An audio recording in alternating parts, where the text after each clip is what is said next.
I've got no idea to say. I'll have a headset. I've just got a different headset ready because I'm just about to commentate, but I can hear you fine and just can't hear Chris at all. And there is music on it because I'm at the arena at the moment.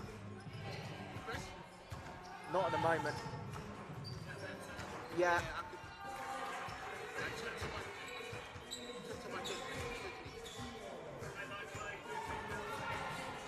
Yeah, good. Obviously, busy weekend, but looking forward to catching your game later because it should be a good quarter-final.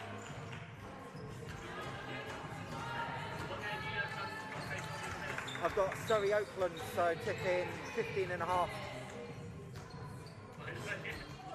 So yeah, should be done by like 3:15 here, so a bit of time before your game.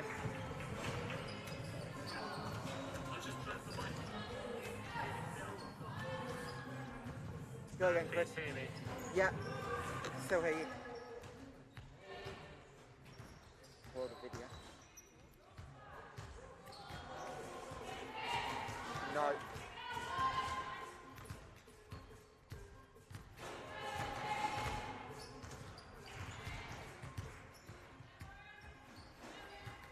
Put your pants on, please. Put your headphones on.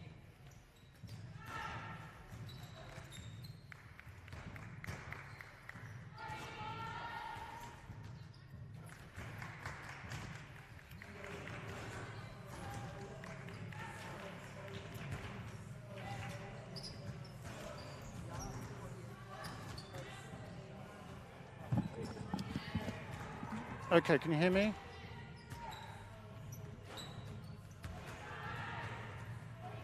Okay, Michael, can you hear me?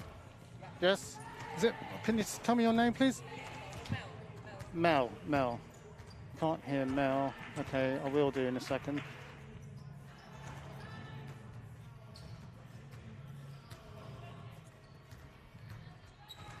Okay.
that darker? Yeah, black will do. It's like, yeah. Or I've got some white actually. No white.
Can you check they got foul?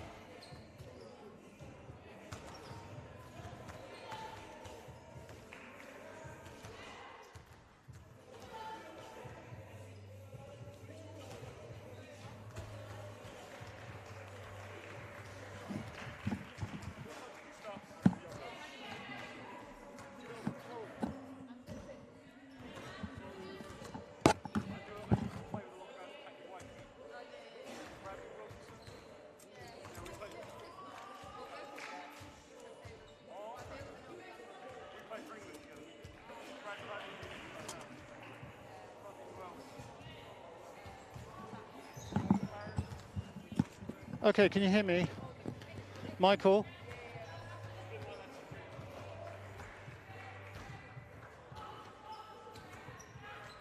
Michael, can you hear me? Thumbs up if you can hear me. Huh?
Okay, you can hear me now. You can hear me now. Hands on. Okay, can you hear me? Yeah. Okay, so we're going to lose graphic, and then I'm going to bring your microphones. Are going to go live now. Okay, so don't speak. Your microphones are now live.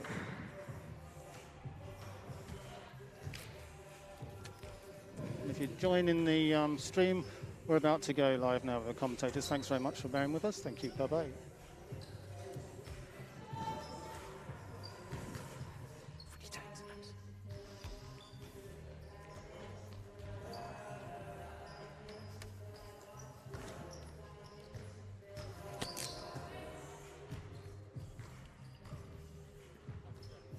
Good afternoon and welcome to Surrey Sports Park. We are here for WBBL League action. Sevenoaks Suns versus Oaklands Wolves. Joined here this afternoon by Melita Emanuel-Carr. Melita, welcome. Thank you. Hi, it's nice to be here. So obviously we've seen both these teams in recent days. Sevenoaks last night and Oaklands falling to a loss against Barking Abbey London Lions on Wednesday in the WBBL League action. Melita, starting with the Suns, what did you take away from last night's final? You know, it must have been very hard for them considering they weren't able to practice as much as they would have liked due to coronavirus and not being able to get a court. But I think they played pretty well. They've been playing together for quite a long time as well, and you can kind of see that even though they started pretty bad in the first quarter, they definitely picked it up. So, you know, they're a hard team to beat, definitely.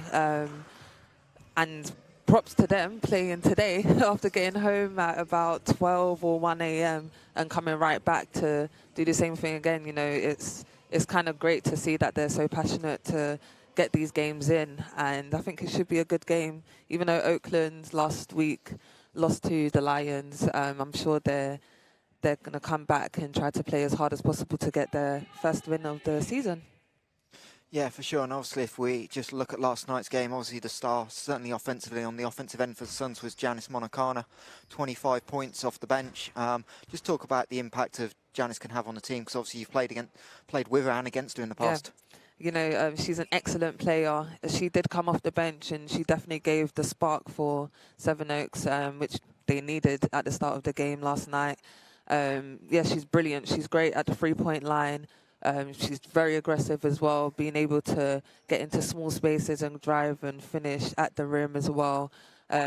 International player, played for GB, and she played pretty well as well in GB's last game too. So she's definitely got experience, and it's nice to see a fellow teammate of mine do so well in the game.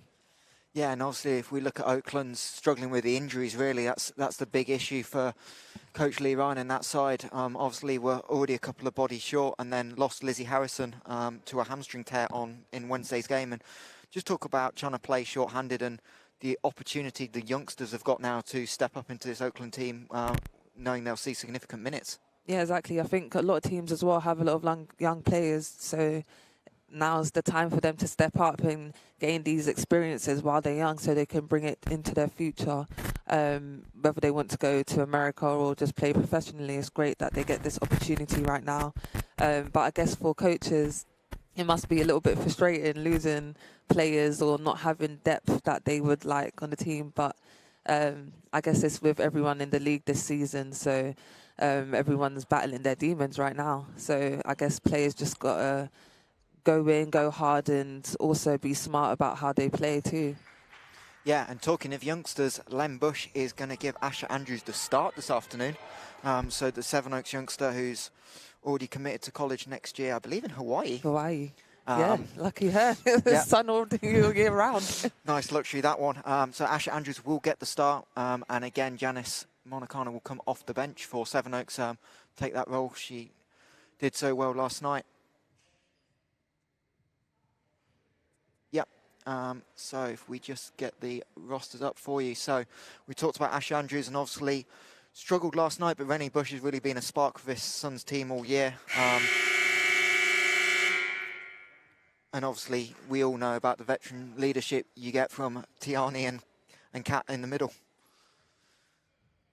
And Oakland's roster for you. Again, short-handed, so Lizzie Harrison will not be here, and Lee Ryan does have the 8 options available, and really is led by Emanuel-Carr for the Oaklands Wolves, recent graduate out of the University of Arizona. Had a little bit of a slow start, but started to come into her own on Wednesday night, and really is a dynamic offensive player on both ends of that end of the floor.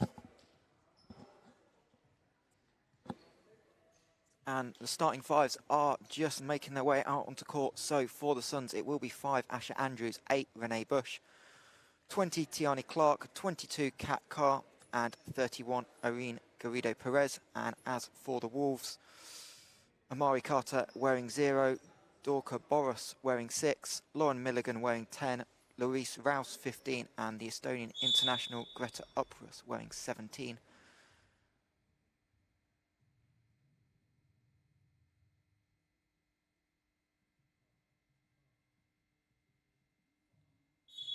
And obviously both teams continue to take the knee for their support of racial inequality.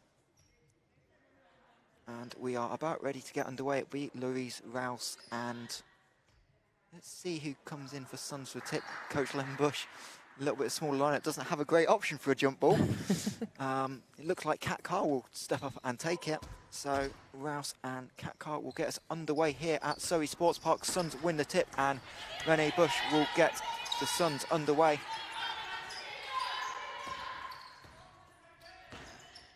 Carr on the right wing. Will look like it's going to see a T-screen here for Bush. Indeed, at the top, shot clock down to 6. Good defense by Boris so far, staying in front. Renee's going to have to force something up and is called for a foul. And we'll head to line 2, but until that little hand came down at the end, Melita, looked like really good defense from Boris. Yeah, great defense, and I think we're going to see that all game too. I think Sevenoaks, they must be tired from last night, so I can assume that they're going to take their time and get open shots or attack the basket right at the end of the shot clock. Yeah, and obviously Renee, really good three-point shooter and terrific from the line, shoots over 90%, so makes the first as you would expect. And the second to get us underway, and Oaklands will have the opportunity to respond straight away. Amari Carter will bring the ball up, and we'll see what Oakland's try and get to early on in the game. Carter on the left wing, Rouse looking for the post-up, but Carter takes the left elbow pull-up, leaves it a little bit short, and Garrido Perez will rebound, and Suns will come away with the ball. Renee Bush driving, kicks it to Tiani Clark, tries to go off the window, leaves it a little long, and Boris will pull down the rebound. And Lee Ryan saying before the game he really wants Oakland to try and push in transition.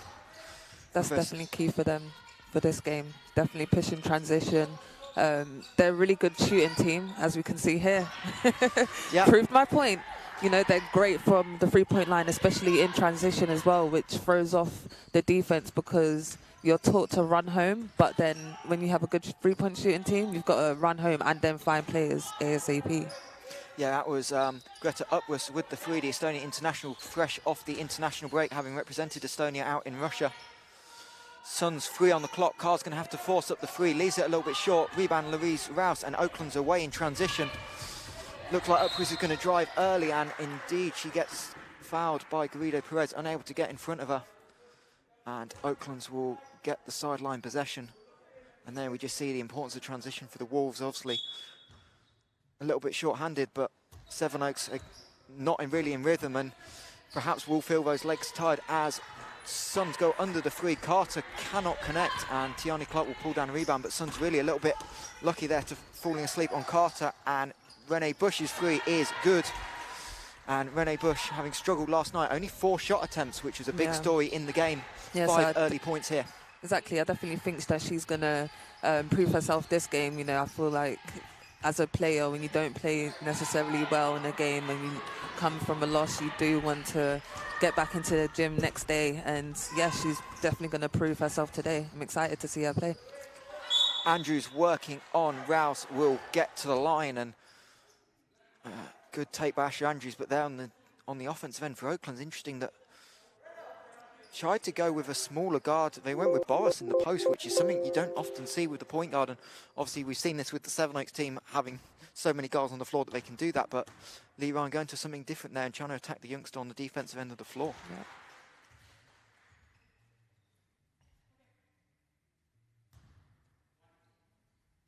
Asher Andrews makes the first. Leaves the second short, but Kat Carr pulls down the offensive rebound and will try and work on Louise Rouse. Goes to the baseline, gets caught under the basket, see if she can find a bailout pass. She does indeed find Clark. Spins, blocked by Lauren Milligan, and Wolves will have a 2-on-1, Milligan and Boros. Milligan takes it all the way, and Renee Bush will be called for the foul underneath. We'll see that again, Melita, as Milligan looked like she was going to pass it to Boros and instead decided to take it all the way herself. Yeah, that was a great take. Renee Bush was still moving, so definitely the correct option to go up. And then they're off two shots.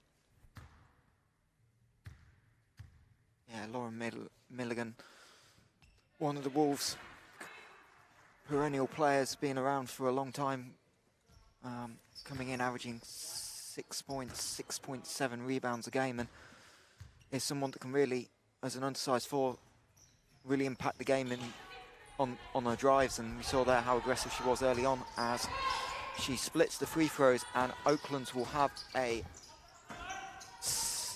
1-point deficit here as Garrido Perez drives, tries to take the 12-foot runner, leaves it a little bit short. But again, we saw Perez aggressive last night. You can see early here, Suns trying to get to the basket and put some pressure on the Wolves defense. Yeah, Garrido did great last night. She was definitely aggressive, like you did say. And I think that's very key for Sevenoaks because, you know, Janice, Kat, Tiani, they're all aggressive too. So to have another player being aggressive is hard to defend. Boros there with the tough 2 on the spin move. Suns trying to get Renee Bush another look. Indeed they do. Leaves it a little bit too long, but Oakland's getting caught on the screen and you can't get away with that with Renee Bush too often. As Carter finds Upruss in the corner. 3 is short, but offensive rebound by Rouse. She will go up off to the right, and Tiani Clark will pull down yet another rebound as she nearly loses the hand on the backcourt, but Wolves switch off. Perez wide open on the 3, again can't connect, and both teams here struggling from the 3 a little bit early on as Kat Carr stuck in the paint, but as Kat Carr does so often, finds a way to score. Right, exactly. She's very good at that, very patient inside the key. Whether she's going to take her own shot or find a person cutting in the lane, that's what Sevenoaks do very, very well. They're very connected. And I'm not quite sure what caused the whistle there, but again, we'll see Carr just going up and over the smaller Carter, and Kat Carr's got so many different levels to a game as Coach Lee Ryan will go to his bench for the first time this afternoon. So checking in is Tia Charlton and Beth Sarson for the Wolves. And Coach Len Bush sticks with the same 5 for the Suns. Nearly miscommunication between Carter and Sarson, but Sarson will take the pull-up 2. Again, a little bit short, and Suns will come away leading by 1, 4 minutes gone in the first quarter as Perez drives, kicks to Carr. Carr is double teamed, Milligan gets her hands on it. Carr just about keeps possession, see if she can find the open player. Ball tipped away, in fact, as she tried to skip it to Perez on the weak side of the floor, and Asher Andrews with 4 on the shot clock. See what she can do. Wolves switch the ball screen. Andrews driving in, nowhere to go, and that will be a shot clock violation. And good defense there by the Wolves. Great defense there. As again, you can see here Milligan just staying in front, cutting off the lane, and Ash Andrews had nothing but the ability to try and throw it up, and couldn't get it at the rim as Janice Monacana will check in for the first time, replacing Kat Carvesley. Kat took a bit of a knock last night in the final, but speaking to Coach Len Bush before the game, was happy with how she recovered, and she was given the green light to go today. As Sarson, again, Wolves struggling to get anything going this offensive possession. Sarson still with the ball, kicks it off. 2 on the shot clock. Do Oaklands realise Boris gets it up just about in time. And Tiani Clark will pull down her 4th rebound of the game. But stagnant really from the Wolves, and against the Sevenoaks team, you do need those multiple efforts, Melita. Yeah, exactly. Speaking to Lee before the game as well, he too has lost a few players, so I think they're just trying to get their rhythm together. And here we have a timeout, so I'm sure they're going to talk about that. Yeah, and obviously we didn't touch upon it in the pre-game, but Sevenoaks losing Julia Koppel to Germany during their break, and then obviously got hit with the news middle of last week that the exemption that was in place for elite athletes to come back from Portugal got taken away. So Lavinia da Silva out with the national team, then has to come back and quarantine for 10 days. And having lost Koppel, now da Silva, that's really left a hole in the roster for Oaklands, for Sevenoaks, in terms of having a big able to be on the floor. Yeah, and they suffered from that last night. As we can see, they had loads of mismatches, and it was hard because Janice was guarding the 5, which he's not used to. Even Kat sometimes guarding the 4. Leicester had 3 bigs on the court at one time, so it was definitely hard for the Suns to play defense, getting knocked inside on the defensive end, and then trying to be aggressive on the offensive end. It must be a very physical game for them. So yeah, Lavinia and Julia are definitely missed. Yeah, and Coach Len Bush saying he will get Lavinia back, obviously, in the week. So she'll get a little bit of practice in before next week. And Sevenoaks have 2 big games next week. Here, again, at the Surrey Sports Park next Saturday against the Leicester Riders in a rematch of last night's final. Yeah, and then so 24 hours later, tough trip to Nottingham. Yeah. So you talk about a welcome back to WBBL Cup final. Game 12 hours after you get home, and then next week you've got a double header of 2 of the top 4 sides in the league. So Sevenoaks certainly haven't. Obviously, they don't want to use the not being in the room as an excuse, but if they are a little bit slow off the ball, suddenly it can cause a long impact on the whole season. Yeah, I'm sure they're going to be taking loads of ice baths. Yeah, and we are back underway after that timeout called by Coach Len Bush. Neither side making a change, and Tia Charlton will get the ball looking for Sarson, and we'll see, looks like Carter, they're trying to free up, but Sarson takes the deep 3 and knocks it down. Wow. And Beth Sarson does what she does best. You cannot leave open from the 3, and obviously making the move from having played at Essex last season, but obviously knows this Oakland team well, as Kat Carr will try and respond. 3 is a little bit short, and Renee Bush will come in for the rebound. Suns working with 10 now on the shot clock after the rebound. Tiani Clark looked like she was handing the ball off to Renee Bush, kept it, but Lauren Milligan again active and knocked the ball away, and Sevenoaks will have 7 seconds to try and create something from the out-of-bounds set. I do have to praise Lorigan Milligan there, because she's a hard worker. You know, every game that I've watched her play, she's always going in after rebounds, staying low on her defense. She's a very good player to play against. Yeah, and Renee Bush there took the fadeaway jump shot, and no one on Oakland's box out, got hands on it, but unfortunately couldn't quite get control of it and kicked it out of bounds. Oakland will retain possession and have a chance to extend this 2-point lead. Carter looking for Charlton, but good defense by Monicana takes that away. Oakland's now Milligan to Boros on the left wing, pick and roll. Creates nothing as Renee Bush fought over the screen, and Boros will go again into the 15-foot pull-up, a little bit off, and Clark with another defensive rebound, and we'll see if Suns try and push in transition as they do. Renee Bush left alone, 3 rolls in, and again, that's the attribute a shooter can have. Difficult to match up in transition and generate wide open looks for her. Especially when you have people bringing up the ball who are aggressive as well, so the defense are kind of torn. Do we stop the ball here? Do we go out to guard the 3-point shot? And it's Carter on the right wing, goes past the screen, gets to the rim, leaves the layup a little bit off to the left, and Kat Carr will again try and get Sevenoaks going in transition, decides this time take it all the way. Milligan, good defense. Carr again caught under the baseline, but we'll find Monicana. Left wing 3 is good. And Janice Monicana hit 3 in the first quarter last night, straight off the bench, and another impact for the GB International. And the Suns lead by 4, 3 minutes left in the first quarter here at the Surrey Sports Park. Oakland's going through the post. Tia Charlton back in the WBBL, having had stints at the Nottingham Wildcats before. She'll give it off to Milligan. Shot clock low. Carter will take the corner 3, and again leave it short. Amari Carter just struggling so far to find her range from the perimeter, and Kat Carr will go at Boris one-on-one, kicks it to Monicana. Aggressive And a tough take there by Janice. Yeah, Gets I the think two. she got clipped there on the wrist, but I don't think the ref saw that. Yeah, Janice again, 25 points last night, provided a real spark for the Suns offense that was struggling early in the game as they found their legs. Sarson under the rim, throws it up and manages to get some contact. I believe it is on Garrido Perez, which would be her second foul, as we see here, Melita. Strong drive and not a lot of contact, but just about enough to get to the foul line. Yeah, I think Oaklands are still figuring it out on offense. We see that they're going to Carter quite a bit, who is struggling a little bit, but I'm sure she's going to warm up into this game. I'm excited to see her play.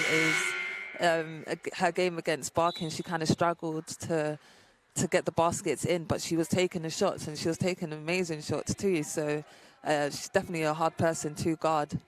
And both teams making subs, so Rouse and Upruss back into the game for the Wolves, and checking in for the first time, one of the Sevenoaks Suns youngsters, Hayley Miller, into the game as Sarson connects on the first free throw.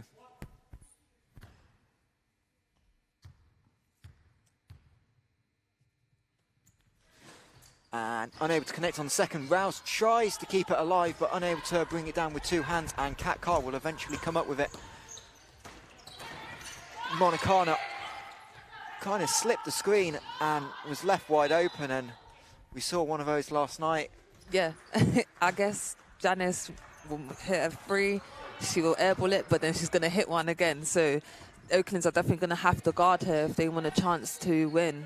Leaving three-point shooters open for the Suns is not a key for them to win this game. So I'm sure in the end of the quarter they're going to talk about that, because yeah, I think it's an important key for them to win the game, to stop the 3 points from the Suns. Yep, and there again, Greta Upwards with a deep three from the left wing. It's twice we've seen her hit that shot, and she is someone that can stretch the floor as Miller gets the ball in the high post. Clark looking like she's going to hand off with Bush. Indeed she does.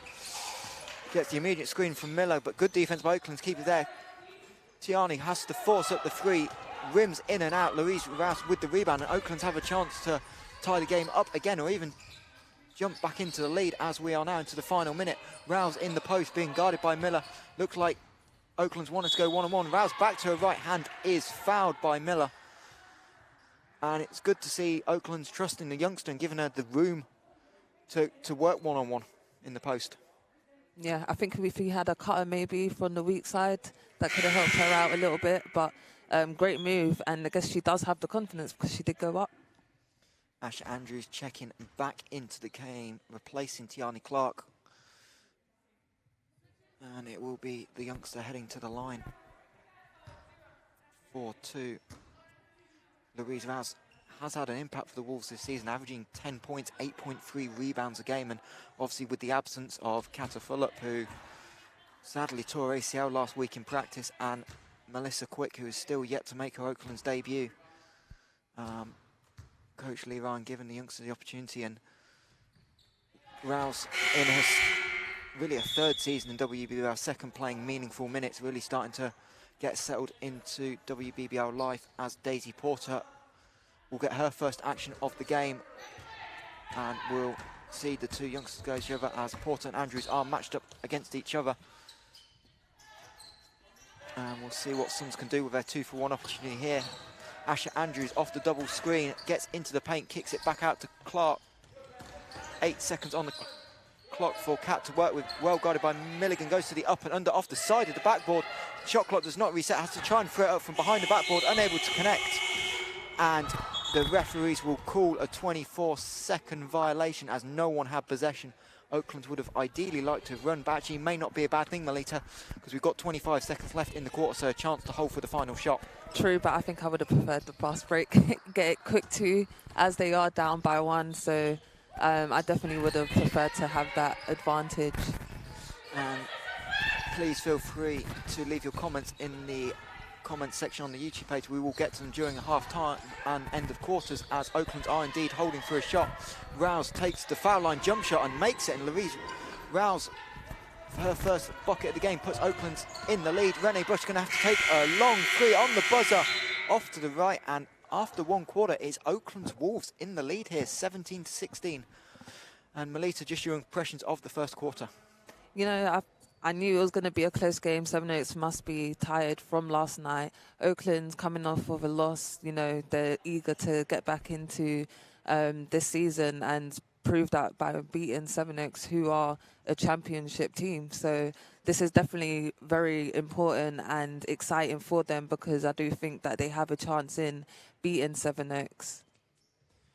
Yeah, and it's really interesting. Both teams obviously short-handed and trying to find their identity without players, and that's the key for a coaching point of view. Is your offense is always built around having, even if it's not certain players, certain groupings on the floor, and especially Sevenoaks going from one or two bigs playing together in Lavinia and Julia Koppel to now having none on the floor. You can see how that's an impact on the offensive end for the Suns.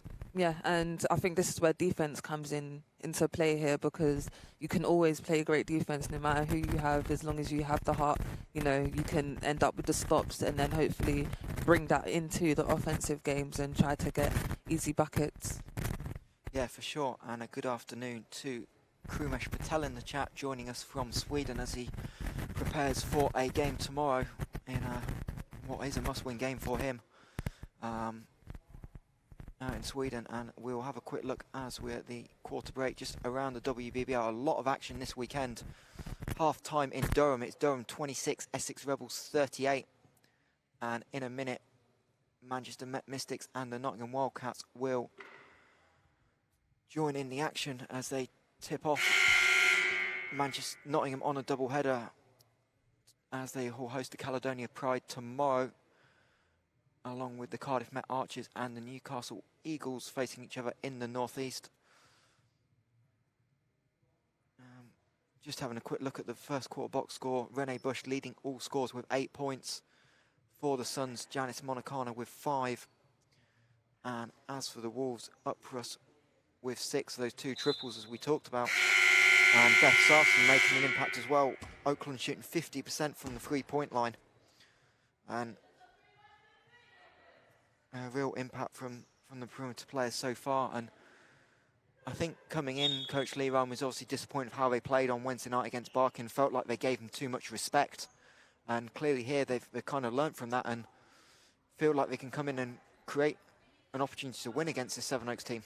Yeah, they're definitely being much more aggressive than they were on Wednesday. So I do think that it was a learning curve for them. And yeah, Barking Abbey London Lions are a big team now. They've definitely built up their roster. So they are going to be a hard team to beat this season. So Oaklands are probably happy that they played them early to gain that experience and bring that into the up-and-coming games against other teams. Oh dear, Janice, you would have thought by now she'd learnt she couldn't have her earrings in playing. I think she's used to the camera, trying to look camera good. Is that, or she's still asleep? Obviously, Suns got back about 1 AM, so we're here at Surrey Sports Park at 12, so really quick turnaround. And also nice to see us joining us, Maya Bratka, keeping an eye on her fellow Estonian international teammate, Greta Uprus, as Wolves will get us underway and see if they can extend this 1-point lead. Miller able to play a little bit deeper off Rouse. Rouse instead will shoot the 3. Don't see it too often from Louise Rouse, but knocks it down, and suddenly it's a 4-point lead, and Oakland's 3's flying in from all over the place, Melita. Yeah, they're shooting amazingly, and hopefully they can keep it up for the rest of the game. They are being aggressive though too, so at least they're doing it both ways. And when you need a basket in your Sevenoaks, who do you go to? Kat. And the players respect that too. I was listening to some of their interviews, and they all basically said Kat Carr is the person that they would give it to win them the game. And she has great leadership as well. So, yeah, very respected player. Rouse trying to score back-to-back baskets, leaves the turnaround a little bit short. In fact, it was Louise Rouse's first 3 of the season. She has attempted a few, but unable to connect so far. So we'll see in Sevenoaks. Look, they're going to try and get to a horn set. Renee, looks like flare screen from Miller coming. Indeed, it is. Well defended by Sarson, so Kat Carr will have to go herself. Kicks it out to Millie Stevens, who did check in during the quarter break. Kat Carr, low block, has to force it with the shot clock low. Off, and Beth Sarson will pull down the rebound. And Oakland's have a chance to run, but Kat Carr just about enough to slow it down. Porter found on the right wing, going to drive baseline, and looks like she stepped out of bounds. Indeed, she did. As you can see here, but good movement again by Ralston. when someone's got the hot hand, it's always a great opportunity to find, and good recognition from Porter there to drive, and Rouse moving well on circle rule and finding the open player, but stepping out of bounds. As Sevenoaks again going to the flare screen. Kat Carr's going to drive off it over the screen, but Hayley Miller just slightly stuck her left hip out. An easy call for the referees to give the offensive foul. And there we see Lauren Milligan with the hustle play, making sure that her feet are in front, making sure that she's getting a tip on the ball. She's very excellent at that, and we saw that as she got the charge there. Yeah, and again, both teams making subs. It looks like Tiani Clark will be in at the next whistle. Rouse's jumper is a little bit short. And, it thought the referee was going to call a foul, but in the whistle for the jump ball went ever so slightly before, but good hustle there by Upris as we have a look at the replay. Gets her hands on it, rips it straight away, and the signal for the jump ball very late, and you can see why Lee Ryan thought he was going to get foul shots there. As Tiani Clark does indeed check in for the Suns. The Suns back on the offense. Millie Stevens, right wing, finds Renee Bush in the post, something we don't see, kicks it out to Janice Monacana, gets Rouse in the air, drive and kick to Tiani Clark's free is a little short, and Milligan will throw the pass long. Upris in transition will have to back it out. Good defense by Clark, but she finds a trailing Milligan. Milligan, aggressive to the hoop, is fouled and called, in fact, for an offensive foul. Millie Stevens rewarded with putting her body on the line, taking a charge, and I believe, hopefully we'll see a replay of that. Indeed we do. Melita, block or charge? Or no call? No call. I'm a very aggressive player, so I do like it when the refs kind of hold their whistle and let the girls play, so I personally would have preferred that as a no call. But though, great defense though there to put your body on the line. Yeah, indeed, and the block charge calls, admittedly, for referees are some of the hardest to do. Are they moving? Yeah. Where's the contact? And there's so much to consider where the feet are in that case as well. Exactly, is she in the circle? Yeah, but again, Suns trying to go. Renee pick and pop with Kat Carr. Kat Carr airball free, that's a rarity from Carr, but Millie Stevens offensive rebound, kicks it out. She was under the hoop. Janice Monacana throws it up, and again, Oakland's this time unable to corral the rebound. But Oakland's forcing the Suns into the late shot clock multiple times, and really they've done a great job on the defensive end so far. Yeah, they have, but Sevenoaks have gotten open shots, and they are turning the ball down to take layups instead of shots. I think because they know they're a bit tired from last night, so I'm sure they're trying to find easy shots. Carr decided not to hit the open Renee Bush, instead found Tiani Clark, and referee will call a hand in the back from Louise Rouse, and Sevenoaks kind of got away with an extended shot clock there. Yeah, they did, and they rebounded as well. Well, Oakland's tapped it out of bounds on that rebound too, so they got an extra offense there. But even if they, I'm not quite sure what happened there, because as Carter deflects the inbound away, Millie Stevens just about saves it. We say Sevenoaks should have had a 14-second shot clock, they didn't, but Kat Carter again getting into the paint, dribble pull up, third one we've seen this afternoon, and she has tied this game up at 20 as we are in the midpoint of the second quarter. And Oakland's again struggling to find much on the offensive end. It is Amari Carter with the ball, finds Upris behind her, drives past Kat Carr, tries to knock it down. In fact, she'll get her own rebound and will head to the line. And the Estonian international having a real impact on this game. Yeah, she's been key for them. She's averaging 17 points a game, 2.5 rebounds as well. She's definitely a go-to player for Oakland, and we can see why. She's shooting amazingly today, and she's being aggressive as well. So hard for Sevenoaks to defend her. Indeed, and it looks like both a bit of a disagreement who the foul was on. We'll have to wait for the live stats update to see who they called it on. Janice trying to say it was her foul, but I wonder if they've gone with someone else. We'll come up with that, and we could actually hear from courtside here that Janice was saying, yeah, the foul was on me, and indeed the 2 has gone up, which would suggest it's gone on Renee Bush instead. which will be a bit of a loss, and it looks like Lee Ryan will take the opportunity to talk it over. Tied at 20, and extended discussion there between Janice Monicano and the referees, and not often you hear a player admit to fouling Melita. Yeah, I think that's very unselfish. She does know that Sevenoaks don't really have much of a rotation, so sharing fouls is very important for them so that the starters, or at least the top 7 players, are able to stay in the game, because it is a close game. They definitely don't want to give up this loss. Don't want two losses in a row. So, yeah, they're going to have to be team players today. Question in the chat for you, Melita. I'll let you answer as the player. Which team's got the better kit? Ooh. I do like Oaklands with their Wolves at the front of the kit, but I do like a simple kit as well, so I do think the Suns have the better kit. I like the colours. Crew Mesh bombarding us with questions. Best point guard in the league? Well, not counting myself.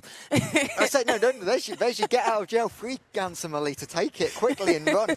But I think Kennedy Leonard, she's definitely proved herself playing at Colorado University, playing overseas as well last year at Germany. She's definitely come into the WBBL and caused some problems. She's averaging a lot of assists a game. She definitely controls the game for the Lions, and yeah, I think she's great, a great addition to the WBBL.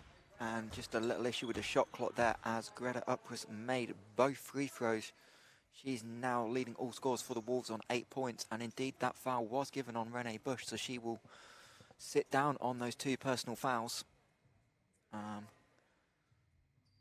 we're just going to sort the shot clock out here and see what they're doing. But yeah, I mean, the thing about WBBL, and we've been blessed with it over multiple years, is the amount of guards in the league. And again, Kennedy's an example. She's a point guard, but she's not a point guard. She's just a guard that can do multiple things. And obviously, with Barking, you've got Shanice as well.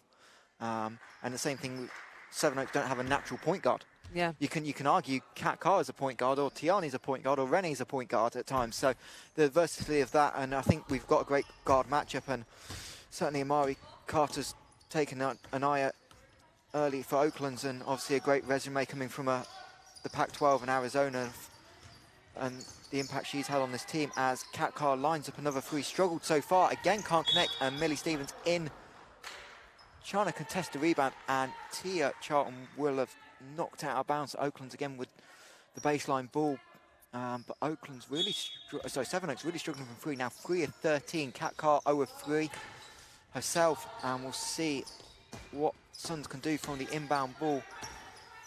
Carr off the pick and roll, comes back to her right hand, is going to get deep into the paint, layup a little bit too strong. Good defense by Amari Carter there, and Oakland's will push the ball with Uppers working on Carr again, using the baseline well, goes to the reverse layup, and a great finish. Great finish there.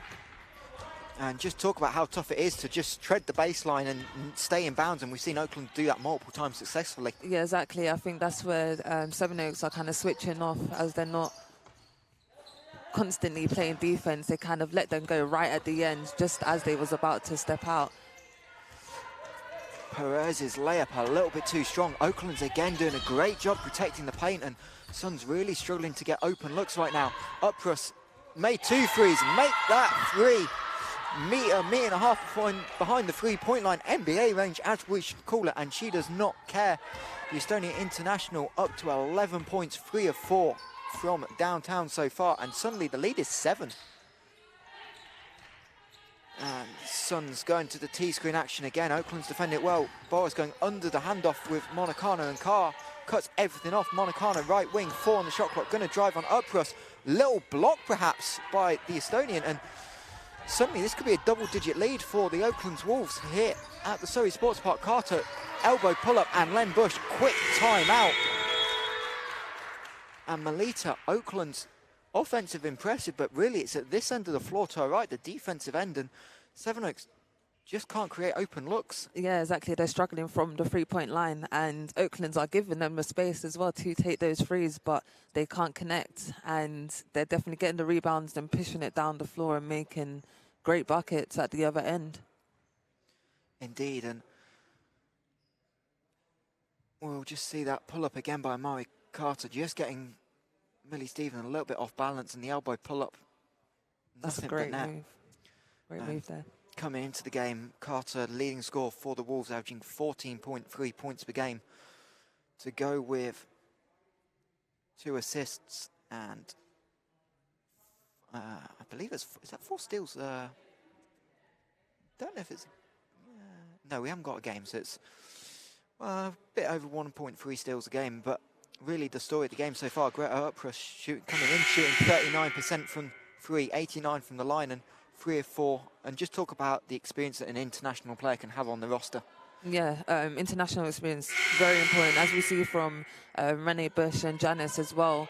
Playing for your national team, playing against other experienced players who play in the Euro Cup or the EuroLeague, it's great experience to have, and bringing it back to the WBL is definitely improving the league too. I do think the league's improving every single year as we're getting more international players and more international experience. So it's exciting to watch. Yeah, and of course, and we've got the emergence of some of the breakout stars domestically as well. Obviously, we'll see the likes of Ash Andrews probably more with the junior team, but again, we're starting to see people come back from the States and now step up to the senior national team as Sevenoaks get us back underway, trailing by 9. Looks like we're going to see Monicana in the post. Indeed we do, and referees are going to call a travel underneath. I might need a replay of that, and hopefully we do. Just caught the end of it. Looks like maybe she shuffled her feet just ever so slightly. Referee right on the spot called her for the travel, and Suns got what they liked as Boris gets hits in the face by Len Bush. Referee doesn't call it. Coach Lee Ryan unhappy, and again Oakland's going to reverse. Milligan too much on it, and Kat Carr will get the loose ball rebound as we approach 4 minutes to go in the half. Carr to Garrido Perez, looks like the step back, doesn't take it, and Uprush will kick the ball away, but really, Suns dodged a bullet there because it was a foul on Len Bush on the floor, and that would have been a third. Yeah, maybe that was the ref's way of saying maybe that wasn't a travel to play before. Players love a make-up call. And Janice Monicana called for another illegal screen, first on her, but the second on the Suns' offense. And Sevenoaks just the 4 points this quarter, and it'll be interesting to see. We look like we're going to go to the post there, but Oakland's done a good job. The switching really causing the problem on that end of the floor. Yeah, and that's where Sevenoaks do miss having Lavinia in, because it's a guard-to-guard screen happening, so it's an easy switch for Oakland.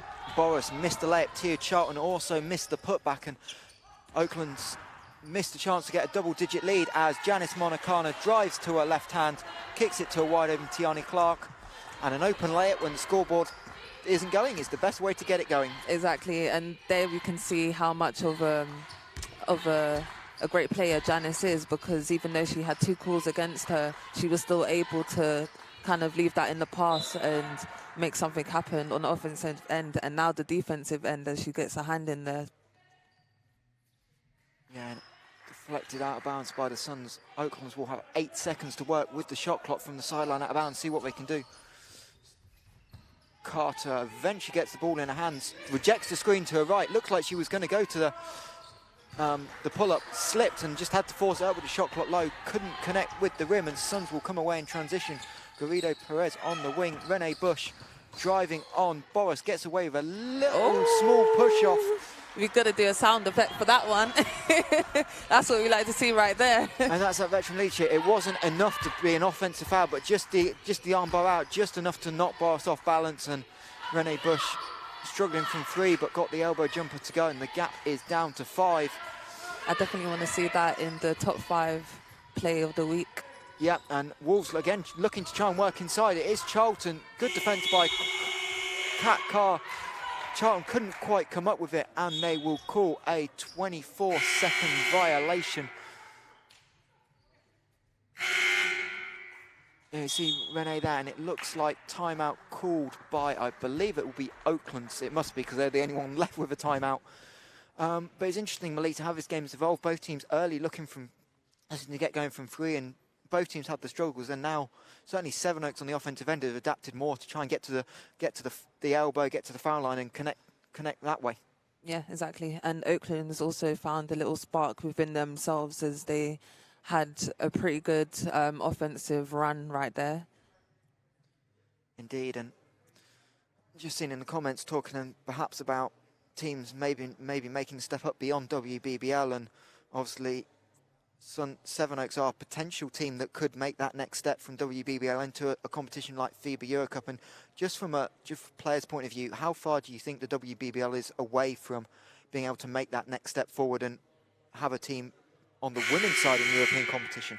I think it's key for the WBBL to have that opportunity, because it definitely brings back opportunities for other teams in the league, and it definitely will bring the conversation around the world about the WBBL, and hopefully then we'll get more players wanting to come into London, because who doesn't want to, not just London, but who doesn't want to play in England? And I do think we're not too far off from Eurocup teams as well. We definitely have the passion, we definitely have the physicality. So I don't think we wouldn't do too bad in the league. I think it'll be a great opportunity for one of the top teams in the WBBL to participate in. Yeah, and obviously venue is the issue, but now they're starting to become a little bit more available. Obviously, Sevenoaks maybe with the bigger venue issue, but if they could perhaps get into Europe, Surrey Sports Park here would certainly be an option for them. And Barking and Leicester, the two other possible teams, as Janice Marnakana gets the line, now have obviously access to arenas in the Morningside Arena in Leicester, and obviously the Copper Box for the Lions. Yeah, I think it will definitely bring up the women's game as well, because right now the talks about the BBL, and I do think that women in the league right now don't get that opportunity as much as the men do. And not to be sexist or anything, but right now the GB women's team are definitely doing very well, and I do think that more broadcast and just more talk around women's basketball is very key. Yeah, and talking of GB, obviously disappointed that it didn't make the Euros, but with the amount of success the team have had, including yourself at the Commonwealth Games 3 years ago, it feels like a long time ago now, doesn't it? Very long. But it's that development of people coming back from the States, like yourself, like Janice, coming back into WBBL and raising the league standard up. Yeah. As Janice splits the free throws there, and the lead is down to 4. Oakland's on a little bit of a dry spell. We'll see where they go. Rene Bush playing off Boris a little bit to deny the post-entry pass. The clock is down to 8, and Uprus and Carter cannot connect, and really a rare Oakland's turnover, and it's something they've done well as a team today, is not turn over the ball and let the Suns get out in transition. Yeah, that was great defense there by Sevenoaks. Definitely getting the hand in the lane, so there was no passes available. Yeah, only the Wolves' 4th turnover of the afternoon, and we'll see if they can get this back to a 1-score game. Tiani Clark, right wing, looks like she finds, in fact, she was going to back down, but Rene Bush flying across the top of the key and wide open after the screens, and knocks down another mid-range jump shot, and we are back to win 2. 7-0 run for the Suns to get this deficit to 1 possession. And again, the Wolves offense really nothing doing so far. Carter now one-on-one with Rene Bush. Looks like we're going to see isolation.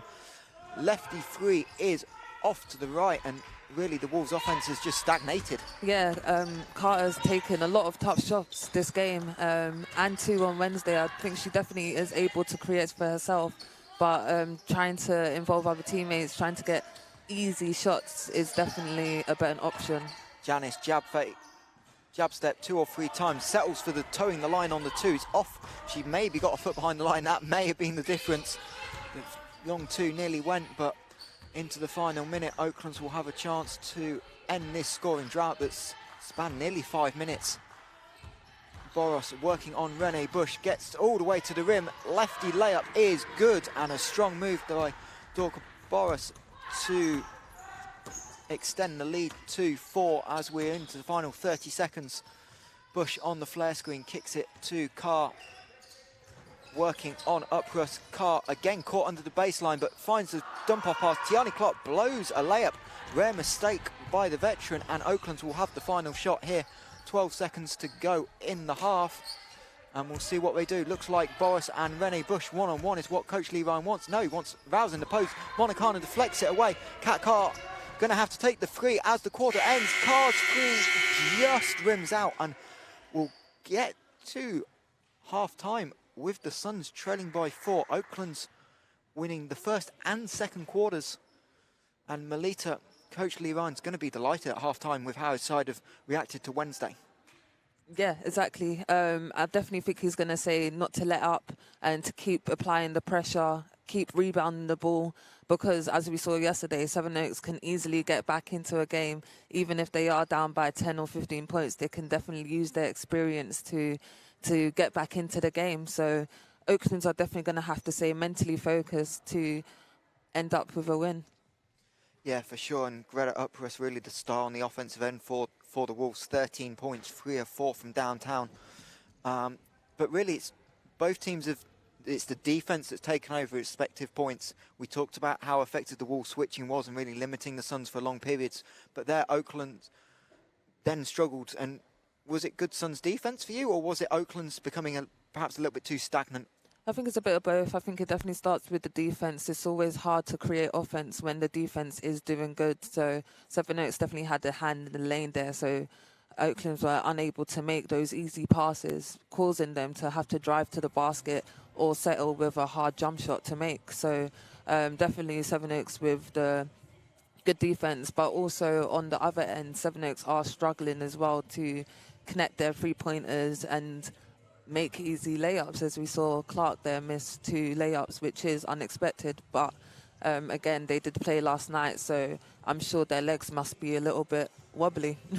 Yeah, and Tiani Clark, normally super efficient, 1 of 8 from the floor. Carr herself, 3 of 10. And when you're down pieces in the offense, and obviously, again, Suns without Lavinia De Silva today and having lost Koppel during their time off, you kind of normally can carry 1 or 2 players struggling, but when you're down to really a core 5, core 6, you kind of need that efficiency from everyone, and that's what Suns have struggled to get over, not just today, but last night as well so far.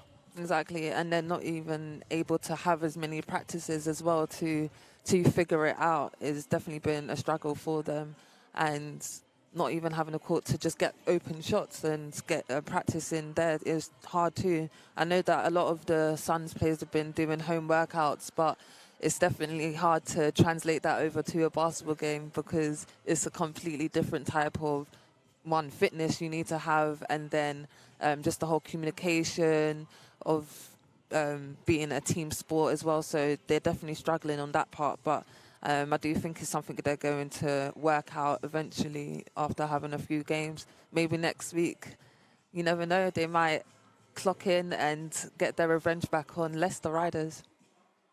Indeed, and I know you talked about practice reps, but you're from a coaching point of view, and I'm sure you agree as a player, the difference between practice reps and game reps is a different matter. Never mind, obviously, barely practicing, barely shooting. So Suns obviously just trying to find their legs. But what do you think Coach Len Bush, as we see him in the huddle now, what do you think he's going to be talking about at half-time as the areas for improvement in the second half? I think he probably would start off with a positive, saying great defense, having the hands in the lane. I do think he's probably going to say to have more cuts as Kat and Tiani kind of have their post-up dribbles. And also probably saying, don't worry about last night. Let's focus on today and let's make sure that we buy into everything that we believe in so that we can pull a win. Yeah, we will take a brief break, 5 or 6 minutes here in Surrey, and we'll come back to you to just wrap up the first half and get ready for the second half. A reminder, the halftime score here at Surrey Sports Park, it's the Sevenoaks Suns 27, Oaklands Wolves 31.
And welcome back to the Surrey Sports Park. We've got 4 minutes before we get underway for the second half. Sevenoaks Suns 27, Oaklands Wolves 31.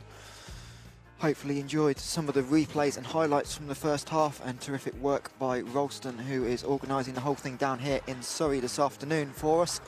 Melita, obviously we were talking a little bit before half-time about switching, so we'll just do a little bit of a deep dive while we've got some time to talk about it, and just talk about, from your point of view as a player, how difficult it can be at times to go against a switching defence, especially when you've got a lot of guards or a lot of bigs on the floor with similar skill sets.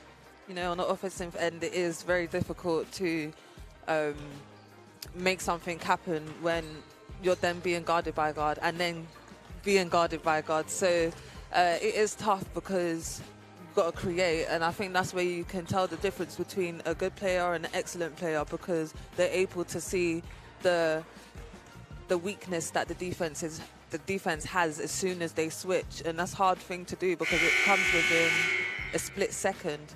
And for Oaklands, it's definitely causing a fuss for Sevenoaks, so that's good for them, being able to switch, and that's where Sevenoaks do miss having Lavinia on the floor to be able to quickly roll after setting the screen, and then Sevenoaks finding her open in the low post or around the rim to make a play.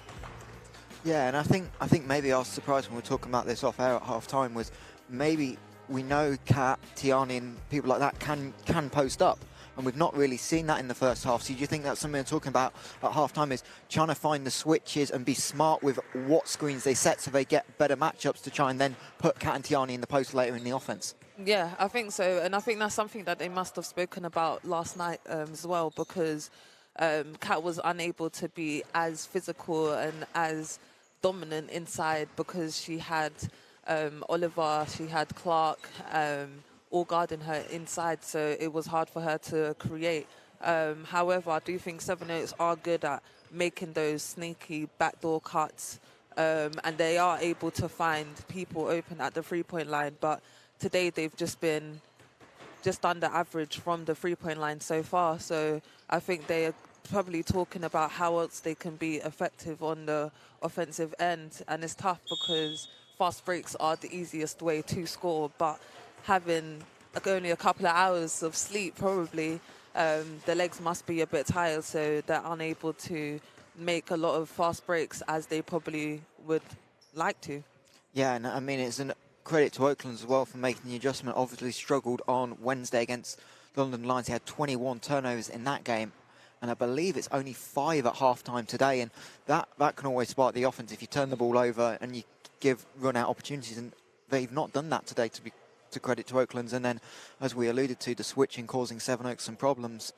And what do you think here, just Lee Ryan's giving his final instructions, he wants to see from his offense in the second half? Obviously, Upruss got going from 3. Do you think they're talking about more touches for her, or do you think they're trying to do more to keep the ball moving? Because we saw at times it was a little bit static, especially in that latter half of the second quarter. Yeah, I definitely probably think he is talking about on the offensive end, moving the ball around, trying to probably get as many fast breaks opportunities as possible, and that starts with good defense and getting the rebounds and runners running the floor, because I think that's probably the easiest way for them to beat Sevenoaks, through fast breaks. Yeah, and just a reminder for those joining us, get your comments in and we'll try and address them throughout the second half. Question I didn't think I'd ever be asking: which Wolf is better, Worcester or Oaklands? Can't go for Oaklands. I say the only reason you can go with Worcester is because I can actually physically in my mind put a picture of a mascot up. I haven't seen an Oaklands mascot in a while. And obviously, if you've ever been to a Worcester Wolves, especially a BBL game, you normally see Wolfie flying around the court, trying to copy his counterpart from Plymouth. And credit to Wolfie, he does quite like a halftime dance. I actually have been to one, and I actually have seen him turn exactly what you're talking about. And again, that kind of goes down to women's basketball as well. I do think if we had mascots too, if we had a bigger crowd, you know, I do think it's going to happen in the future, because the game is getting more exciting. Like we saw Len Bush move. She basically put the girl in splits. So, you know, us women, we can do it too. It's just as exciting as the men's game. Yep, and we are back underway here in Surrey.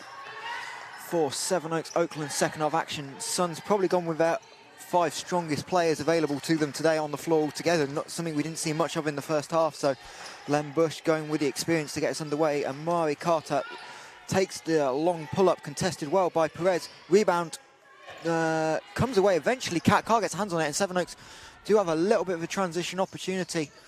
Carr swinging it to Monicana. 3 is good, and that's exactly what Sevenoaks needed to get the second half underway. Janice Monicana, second 3 of the afternoon, and I'm sure she'd be delighted to see one go through the net, having had some struggles in the first half. Yeah, she's such a tough player to guard because she can shoot the 3, and she's very quick on her first step as well when she drives to the basket, and then finishes very well too. Emanuel-Carr couldn't get the first mid-range attempt of the half to go, but gets the second. The Oakland's American struggled from the floor, was only 1 of 7 at half time. Now up to 4 points personal, and the Wolves lead is 3.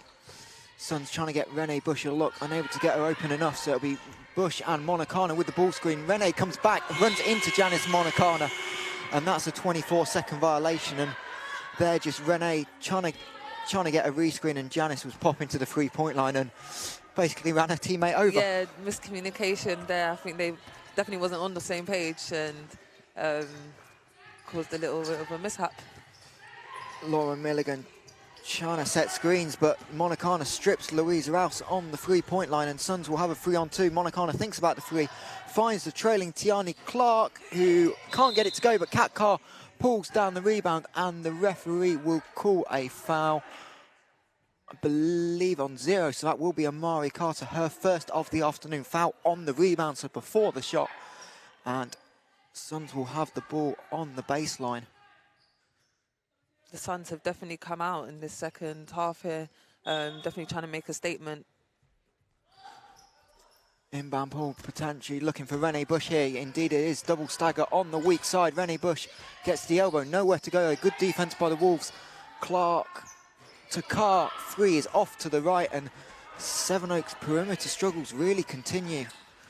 Now 4 of 16 as Upris drives in, doesn't get a call from the referees, and Oakland will retain possession. 12 now on the shot clock. Milligan and Carter looks like going to go handoff. In fact, no, Carter goes back door, gets all the way to the rim, and a lovely read by Emanuel-Carr there, Melita. Yeah, that's exactly what I like to see from her. Easy baskets, great play from Milligan as well. And a tough pass. You saw, obviously, she went back door, but Tiani Clark wasn't in a bad position, and Milligan had to fire the pass with precision over the top of her head as Suns rolling it down. Monicana thinks about the 3, tries the step back 3, still can't get the shot to go. Rene Bush, 2 on the shot clock, drives past Upris, floater is no good, and ball misses the rim, and that'll be a 24-second violation. And looked like Rene had a good opportunity there, but again, Oakland's, the first 20 seconds of the defense really strong, and that's really what's caused the problems for the Suns this afternoon. They've done a great job of keeping in front one-on-one. Yeah, exactly. And hopefully they can come away with some more fast breaks opportunities from the amazing defense that they're having. Wolves really struggling for some spacing. Upris wanted to drive, but wasn't a lane there. Pick and roll, Rouse rolls to the rim. Milligan right, wide open off the 3, can't get it to go. Rouse with the rebound, going to go up and over Rene Bush, can't get it to go. But a great extra pass by the youngster there, finding the kick out 3 after the roll, and Upris will get a hand on the ball. Monicana's 3 is long, and again, this game really a defensive battle right now. Carter's going to push in transition. Monicana has a go at the ball, but also gets the arm of Emanuel-Carr, and the Wolves American out of the University of Arizona will head back to the line. And yeah, I mean, can't argue with that if you're Janice there. Clear foul. We know she wanted to admit to one earlier. She tried to say it wasn't a foul there, but I think Carter did such a good job of twisting her body and getting her body in the way that Janice had not much room to go, as Asha Andrews checks back in for the Wolves along with Beth Sarson, as the lead is now up to 6 points here, early stages of the second half. Carter sinks them both, and the Wolves lead up to 7, and Emanuel-Carr certainly seems to have come out looking for the ball more this half, already up to 4 points personal as Suns tried to fire it down low to Garrido Perez. She loses the handle and Oakland's away in transition. Milligan kicks it back out to Carter. Great give and go by the Wolves. Carter's free, misses everything, and Oakland's will manage to pull back down the offensive rebound. Sarson now rejecting the ball screen, working on Andrews, and Asher Andrews blocks it out of bounds. Referee initially calls Oakland's ball, but just catching the end of the replay there, from what we can see, it was a clean block by Asher Andrews, and instead it should be Oakland's ball, and the referees instead go with the Suns. So maybe Asher Andrews, an even better job, block and deflecting it back onto Sarson's hand.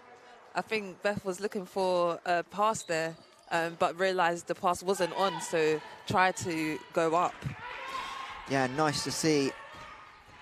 Nice to see the youngster making plays at both ends of the floor. Obviously knocked down the triple last night, got to the foul line here early as Monacana back to that left drive that she loves. Bread and butter for Janice Monacana, and she is now into double figures, 11 points personal for her as Oakland's turn it over and Sevenoaks have a chance to push in transition. Oakland's get back and actually do a pretty good job, get matched up well, and Tiani Clark is forced to drive baseline, and Lee Ryan have enough.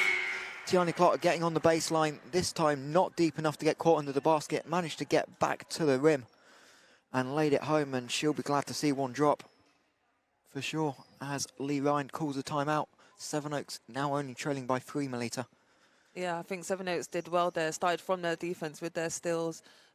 One thing about Janice, you cannot give her the open lane, especially on her left side, because she will definitely use that to her advantage, as we saw there. I think Oakland's right now just need to just take a time out to just think about it, get back onto the same page, because they was playing excellent defense before, and then it showed it through in their offensive side too. Yeah, for sure, and obviously it all kind of came from the block from Asher Andrews, but just talk about, especially Janice, you know her so well, just how she's developed the game. Obviously referred to the left drive of bread and butter, but she's added so many different parts to the game. Obviously being able to stretch the floor is important, but even yesterday we've not seen as much today, but her confidence on her right hand has developed as well. Yeah, exactly. I would always say push Janice to the right, but it's hard to do that as well because she can finish on the right. She can shoot a three-pointer. We've seen her pull up as well. So she's definitely a hard person to guard. And as a coach playing against her, I would struggle to find someone to guard her because she can also play inside because she has that strength too.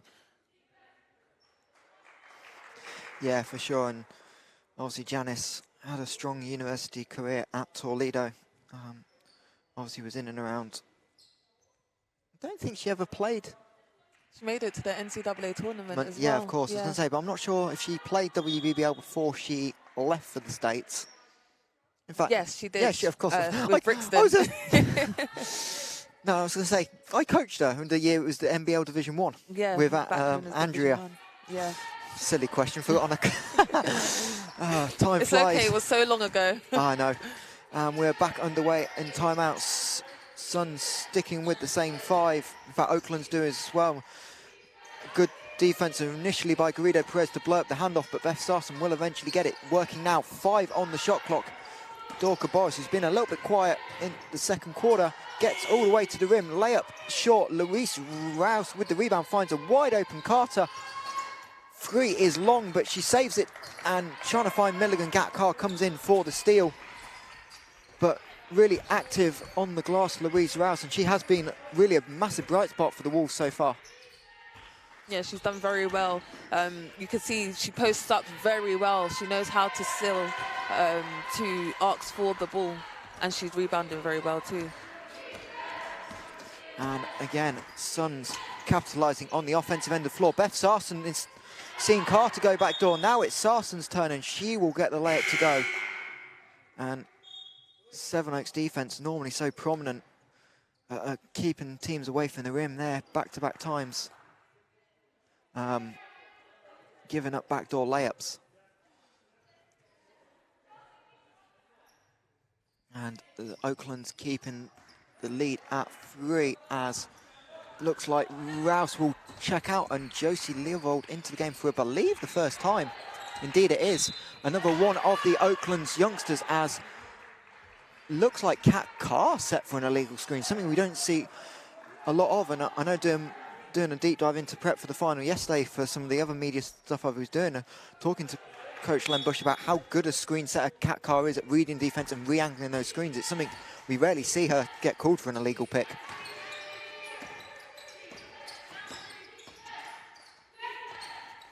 Suns again going back to the handoff. Beth Sarson way above the three-point line, going to drive in on Kat Carr, stops, turnaround jump shot, rims in and out, but really pretty move by Beth Sarson there, but just couldn't get it to drop, and Sevenoaks will have a chance to perhaps tie this game up once again as we continue this low-scoring affair at the Surrey Sports Park.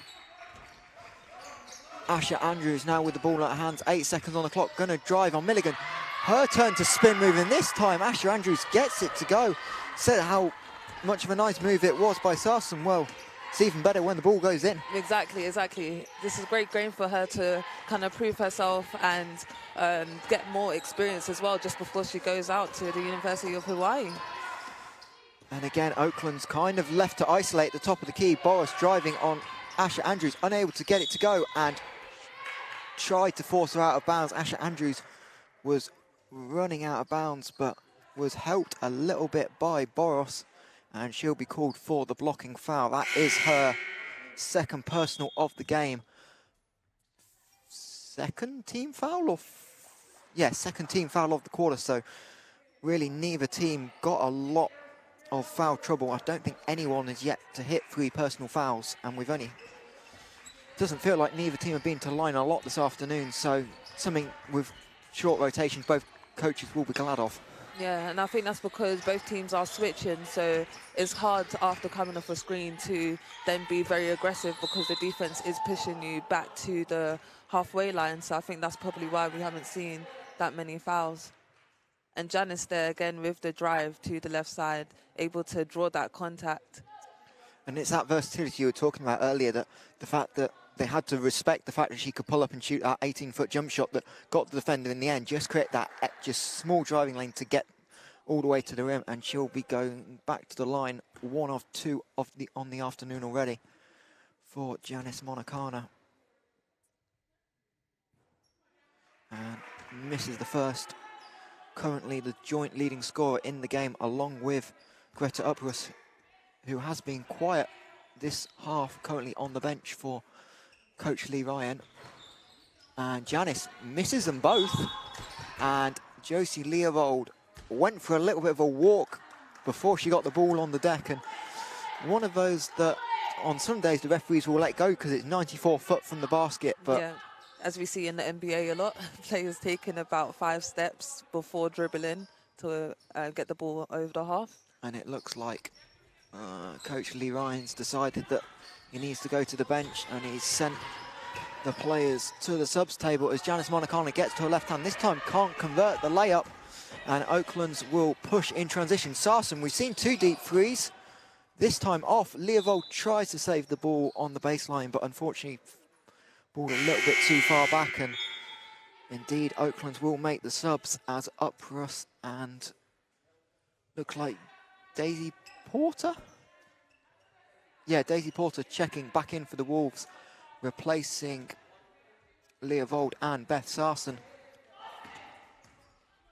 Although people might think that that was a bad shot from Beth, it is a shot that they regularly take. You know, throughout the season, they take about 60% of their shots in transition from the three-point line. So it's definitely something that they are comfortable with. For sure, and normally the first thing you do is tend to look at the coach, and if the coach is clapping his hands and encouraged with the shot, you're fine, as Janice Monacana rips the ball away from Tia Charlton on the baseline. Suns will have a chance to retake the lead. It's been a long time since they has. Renee Bush fakes the free. Kat Carr puts the ball on the deck, and Daisy Porter ends up on the floor. Believe that will be a blocking foul. Looks like she reached in just before she took the contact in her chest. And let's see here, Melita. Yeah, just a left hand in, I think, on the little reach in first. But nice to see the youngster willing to put her body on the line and try and take the charge. Asher Andrews, deep three now over the top of the backboard, and let's hope the ball doesn't get stuck. And it doesn't, luckily, because that would have been a bit of a challenge to get down. Going back to Porter's defense, I think that's where she will eventually learn it's hard to play, but it's hard to play defense after the catch. So I think she was just a bit late there, getting out to Kat Carr, and then Kat definitely abusing that by doing a shot fake and then attacking.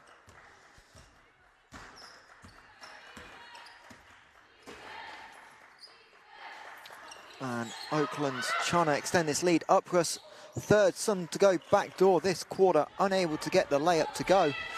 And again, Oakland's offense has been a little bit of a struggle in the last 12-14 minutes. Monicana driving to the right, and Louise Rouse will be called for the foul, I believe. Yeah, indeed it is on 15. That is her third. So now Oakland's with a little bit of foul trouble. It's both Rouse and Boris on 3 personal fouls.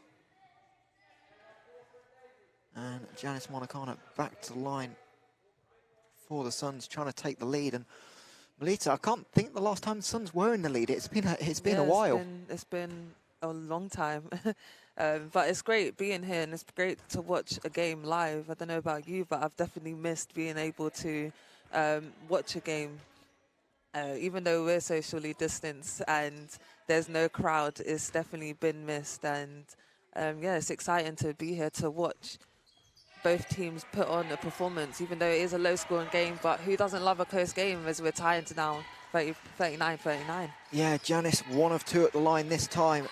Lee, last time it was tied was 20 apiece, very early in the second quarter. Upruss is called for the travel, trying to split between Janice and someone else. Yeah, just tried to split the gap between Janice, and it looked like Garrido Perez coming over on some help side defense and stood up, and Sevenoaks will indeed have a chance to lead. Last lead was late in the first quarter, so it's been 20 minutes as Kat Carr's attempt for the lead rims out. Amari Carter with a rebound, and she will have an open lane in transition. Kat Carr does well to get in front, but Daisy Porter all the way around on the baseline, left wide open, but unfortunately can't connect for the 3 for the Wolves. And Janice will have some room in transition, fakes left, back to the right, kick out. Asher Andrews, one more, extra ball movement. Carr, pump fake, and beautiful offense by the Suns there, Melita. Yeah, I think that's an excellent read there from Kat, as she has been struggling from the three-point line, so rejecting that three-point shot to take a closer shot at the rim is definitely a good decision. And the ball movement there, everyone just continue to make the extra pass, find a good shot into a great shot. And we'll see if Wolves can respond. Offensive foul called. I can't...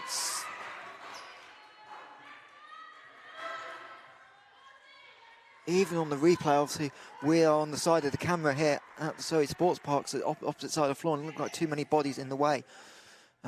It looks like the foul was on Upruss, and referee saying she used her hand somehow on the handoff, perhaps, but... I think he just saw something we didn't see there. Yeah, and obviously he's got a much better view from that vantage point than we do, and Suns will have the final 7 seconds to extend this 2-point lead. Kat Carr looking to work on Amari Carter, cut off, Renee Bush, pump fake, throws it into Porter, and...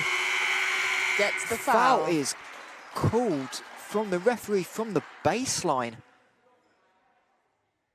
And yeah, I think lovely Ralston is giving us a replay, and yeah, her left arm came down and then she was going up as Renee shot the ball. So yeah, a great little play there by Renee. Let's see if she can convert, and she does as she makes the first.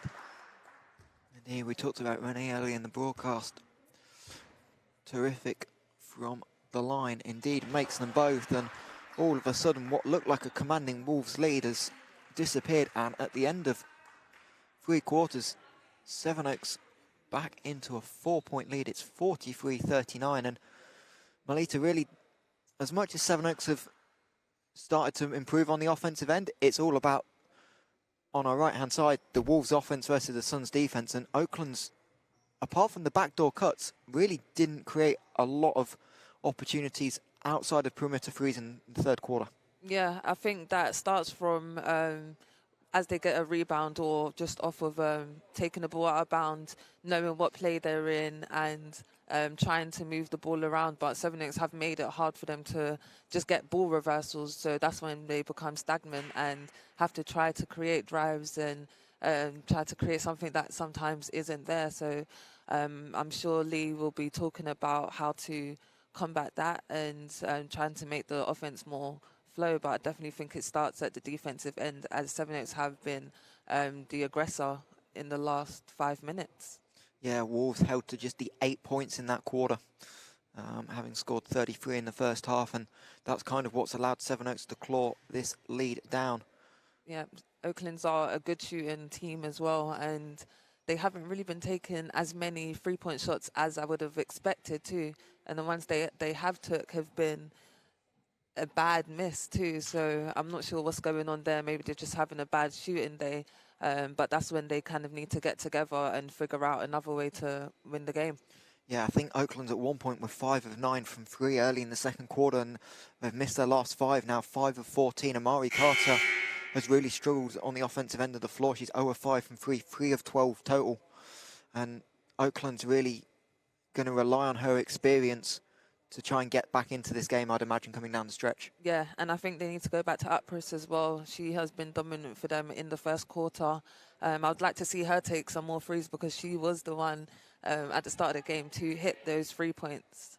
Yeah, for sure. And just while you're on our broadcast, we will bring you up to date with the other scores around the WBBL. It finished up in the northeast. Durham 54, Essex Rebels 75, and Essex really starting to be on a run of form, having beaten Nottingham in overtime a few weeks ago. Now added that to wins against Newcastle and now Durham, and Essex, team that has perhaps struggled in WBBL till now, has really looked like they're a chance to be a strong playoff team this year. And the other score up in Manchester, it's the Manchester Met Mystics 30, Nottingham Wildcats 55 at half-time. Obviously Manchester in a similar position to Sevenoaks and what Cardiff will be tomorrow, having not played since Christmas, and you can probably tell some of the rust there in Manchester. Yeah, Essex have done pretty well to get that win against Nottingham, and two, they're struggling with having a depth team because they have about 7 or 8 rotations, but because they've played more games, I think they've able to figure it out. Yeah, Asher Andrews takes the deep three to start us off in the fourth quarter. Unable to get it to go. Oakland's looked like they're going to try and free someone up on the baseline. It's Boris trying to hand it to Rouse, to Carter. Now 7 on the shot clock. Kat Carr can't stay in front. Carter all the way to the rim, and Janice Monacana brings her arms down. And as we saw at one end, bring your arms down to get pinged for a foul. Referee's consistent, and we get it at the other end, and Amari Carter will head to the line for 2 foul shots. And we talked about perhaps Oakland's wanting to get her going. Nothing better from a player struggling from the floor than to go to the free throw line to just calm yourself down and take an uncontested shot. Yeah, exactly. I think she will come alive there. She is great at attacking the basket. She definitely has some moves on her, as we see her put it through her legs, hesitation, and into a jump shot. So I definitely think she is a good player, but just struggling right now at getting the ball in the rim.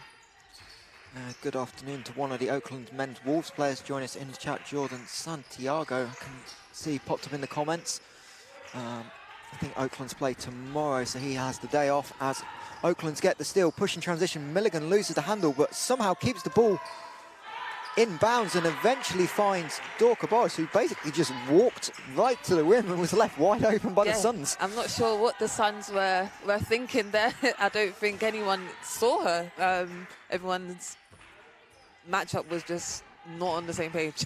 Kat Carr rejects the screen, finds the cutting Garrido Perez on the baseline, and Irene Garrido Perez, who had a strong first half showing in the cup final yesterday, has been a little, well, in fact was scoreless till now this afternoon. It's her first points of the afternoon. Sure, Len Bush will be happy that she can contribute as Louise Rouse collects the offensive rebound, and she will get herself back to the line again. Foul is on Janice Monacano, her 4th. And can we mention, she is only 17 years old. So it's great to see such a young player come alive in games like this. Yeah, and the WBBL as a whole, and we've not really talked about it a lot, we've mentioned individual names, but there's always been a breeding ground for young talent to develop and send people on. Some obviously decide to stay in the UK, some go off to the States. We talked about Asher Andrews going to Hawaii, Ella Doherty up in Caledonia is going to Janice Monacana's old school, and Jayan, two people you know well, at Toledo. And I'm sure we'll see some more moves announced as the signing periods progress.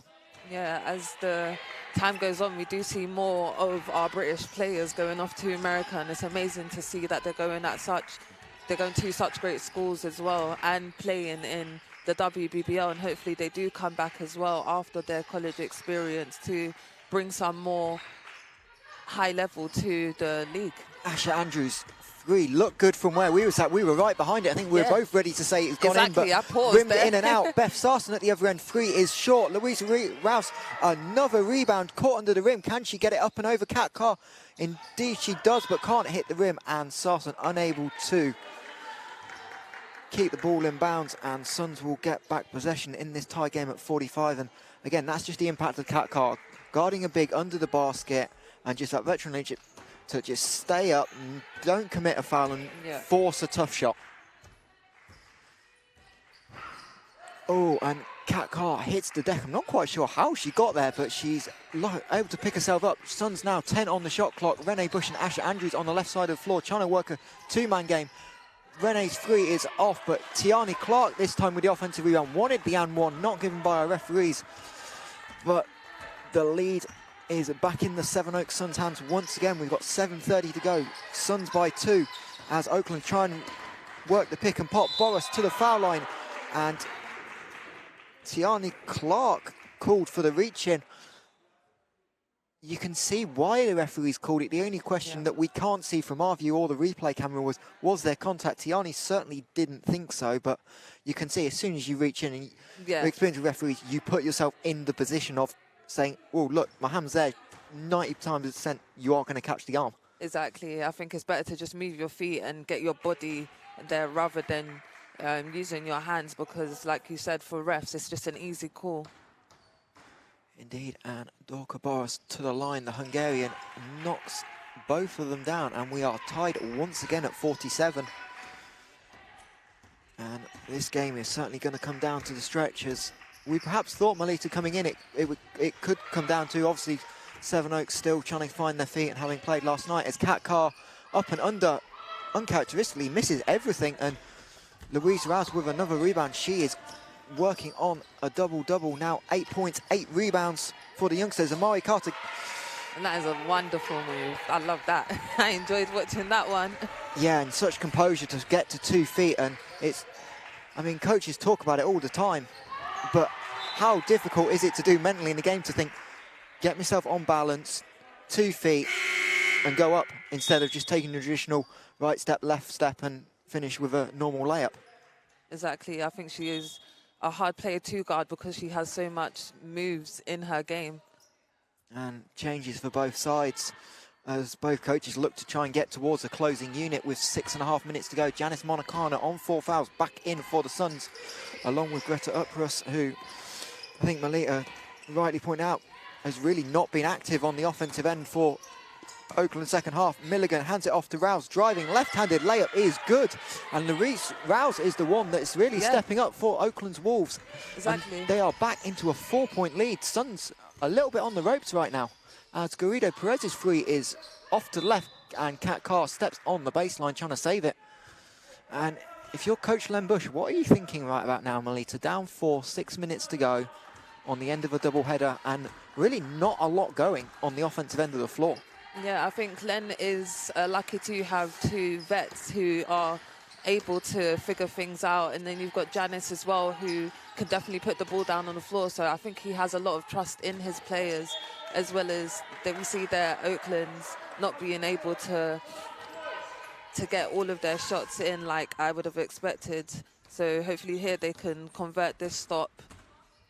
Yeah, Mari Carter's struggles from the floor continue now. 4 of 15 for the American, but she does have 12 points, 5 rebounds, 2 assists and 2 steals, and is doing damage at both ends of the floor. She's guarded here, one-on-one with Kat Carr, keeps in front. Kat Carr has to go to the turnaround fadeaway, off to the right, and Oaklands again with another stop.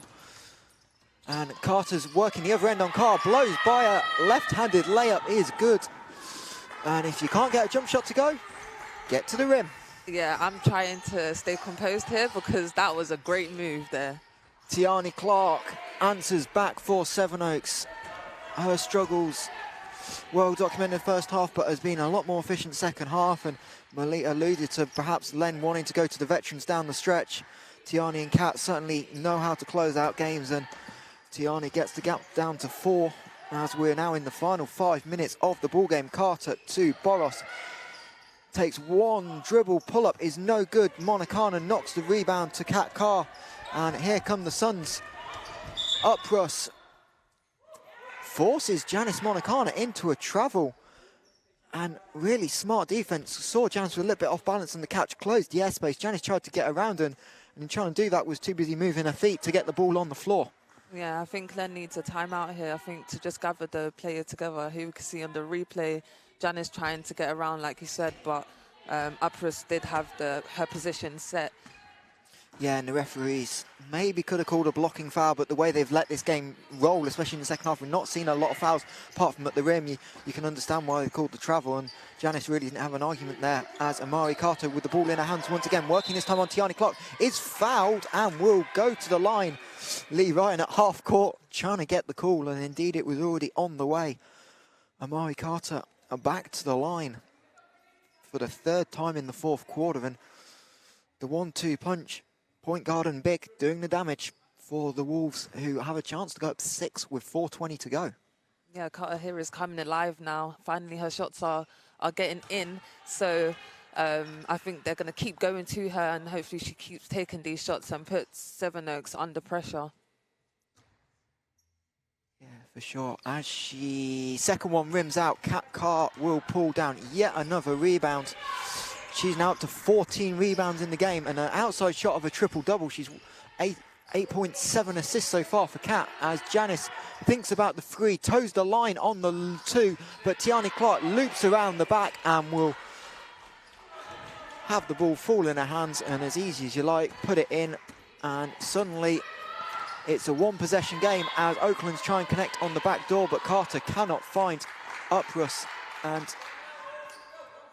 And let's talk about Clark. She's really good at getting rebounds and putting it up. She is a big body guard as well, and it's very hard to defend someone like that. I played against her when I was younger, and she definitely dominated me under the basket. So I can imagine for Oaklands that is a hard guard.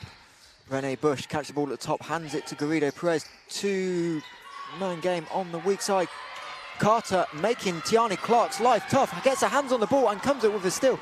Terrific play by the American Tiani Clark. Some of the best hands in the game. Rarely turns it over, but Carter knocked the ball loose, and Wolves will have a chance to make this a 2-possession game. Lauren Milligan. Janice gives her the elbow jump shot, knocks it down. Time out, Len Bush. And you said it needed to come. Yep. There it was, and Oakland's into a 5-point lead, 3:17 to go, and if the belief wasn't there already that they could win the game, you'd have to argue they're favourites right now, Melita. Yeah, they've definitely had some times in the game where they've been stagnant, but again, like I said before, when they play excellent defense, their offense literally comes to them very easily. As we see Clark, they're taking a layup, a few layups, getting to the line as well. This is definitely key for Oakland to come away with the win. And what about the confidence of Lauren Milligan? We just again saw on the replay. Generally a driver. She has that jump shot, but you see Janice was happy to let her have it in the clutch situation, and the confidence. She hasn't scored today, only taken 2 field goal attempts until that, just to say, okay, you're disrespecting my shot, I'm going to knock it down. Yeah, exactly. Well, she was only at the elbow, so I think everyone should be able to shoot from the elbow, and I think Janice there might have been just a bit tired and tried to get Milligan to second-guess herself into taking that shot, so Sevenoaks can come away with a rebound. But yeah, I think Len there needed to get the players out and just sit on the bench to kind of bring themselves together and have a little rest. Yeah, and Coach Lee Ryan's got a little bit of an interesting coaching decision here. He's got 1:17 till he loses timeout. He hasn't used one this half, so he has one in his back pocket that obviously he can only carry 2 into the final 2 minutes of the game. The question is, in fact, no, they corrected it. They corrected the scoreboard, so ignore what we were saying, because both teams have 2 timeouts left. So I was going to say, because maybe you don't take it because actually you feel like Sevenoaks, the break might help them more, obviously being on the doubleheader, as Janice Monicana comes out the timeout and knocks down a huge triple for the Suns, her 3rd of the afternoon. Suns now 5 of 26 from the 3-point line, and Janice has 3 of them herself, leading all scores with 17 points. And we're back to a 1-possession game inside the final 3 minutes. Dorka Boris driving on Renee Bush. Good help by Kat Carr, forces Boris into the pull-up, and Kat Carr will come away with the rebound. Looks to go coast to coast, but Boris gets her hands on it, dives on the ball, and the possession arrow points in favour of the Wolves. So credit Dorka Boris with the steal. And Kat Carr, probably the person you want in that situation. Room to work, in transition, head of speed, but Boris really hustled to get back and just knock it loose from behind. And not a lot the veteran could do there, as Amari Carter will bring the ball up, being guarded by Tiani Clark. She gets it over just in time. See what Oakland's come up with here. Rouse and Carter perhaps on the far side. Indeed, Carter comes off the pin down screen. Now a 2-man game with Boris, 2 guards, so an easy switch for the Suns. 2 seconds on the shot clock. Carter, deep 3, off the rim, doesn't quite drop. I thought it was going to drop in there for a second. And Kat Carr, another rebound, 16th, I believe, of the afternoon, will come away in transition. 2 minutes now to go in the ball game. Janice Monicana on Lauren Milligan, and referee calls a foul. It looked to me initially. We'll see on the replay. Your thoughts, Melita? That's tough there, that's tough. I do think that is a no call. Milligan's hands were straight up. I didn't see them come down either, maybe ever so slightly. So that's tough because Janice is very aggressive. So the contact there, Milligan took quite a bit of contact. Yeah. So it's hard to keep your hands up at the same time. Yeah, for sure. And I think Milligan can feel a little bit hard done by, but Janice has got to make a pay. She's had some free throw struggles this afternoon, 2 of 6 before this, and splits the pair. So Oakland's still in the lead as we are in the final 2 minutes here at the Surrey Sports Park, WBBL Championship action. And can Oakland's Wolves get a huge victory as Boris tries to find Carter, throws it away. And that's great defense there by Clark. She has been guarding Carter for a while now, and she's making it tough for her to even catch the ball. Yeah, and that's the experience down the stretch. This is perhaps now it's a 1-possession game. You maybe do feel like the Suns know how to win against an Oakland team yet to win this season. So again, with the break, really haven't won in 11, 12 months. Yeah. And this experienced group, we'll see what we can do. Clark driving on Rouse, forced to kick it out. Good help side defense by the Wolves. But Janice Monicana knocks down a triple once again. And suddenly Sevenoaks back in the lead, and Janice Monicana coming alive in down the stretch. Boris now driving on Bush, gets all the way to the rim. Layup is no good, but Janice deflects it out of bounds, and the Suns will retain possession with a new 14-second shot clock.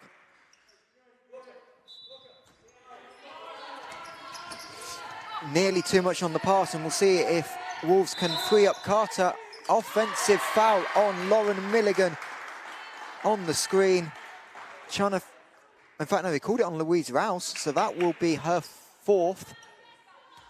And just trying to free up Amari Carter to come to the corner there. And timeout called. Len Bush will talk it over with 1 minute 11 to go in the 4th quarter.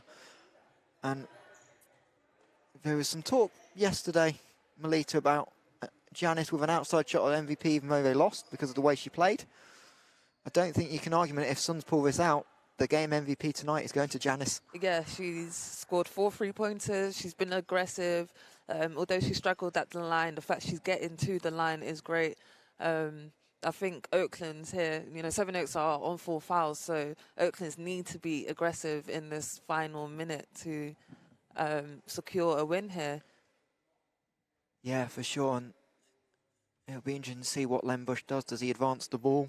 But you'd imagine he's probably drawing up an option for another Janice Free here, just because the way she's been shooting, especially in the last couple of minutes of the game, back-to-back triples, put the Suns in the lead. And for Wolves, even if you concede here, you've got enough time. You're gonna have 50 seconds to play with, but if you do concede, you're kind of now almost in must-score territory.